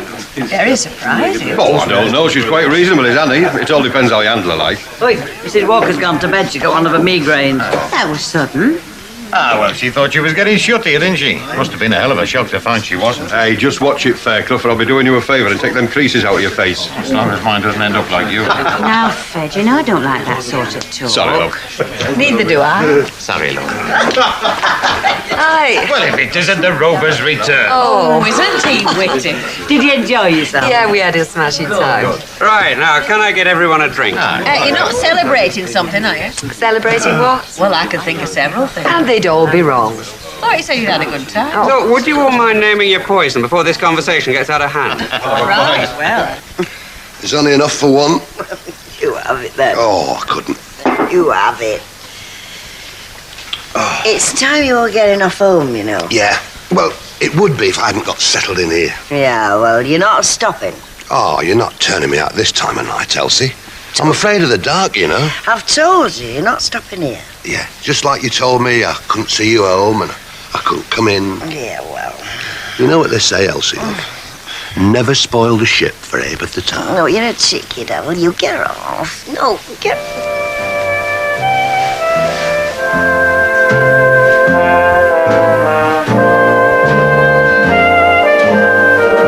And of course, there's more classic Corrie at the same time tomorrow. Up next on Plus, Scandal in the Woolpack in Emmerdale.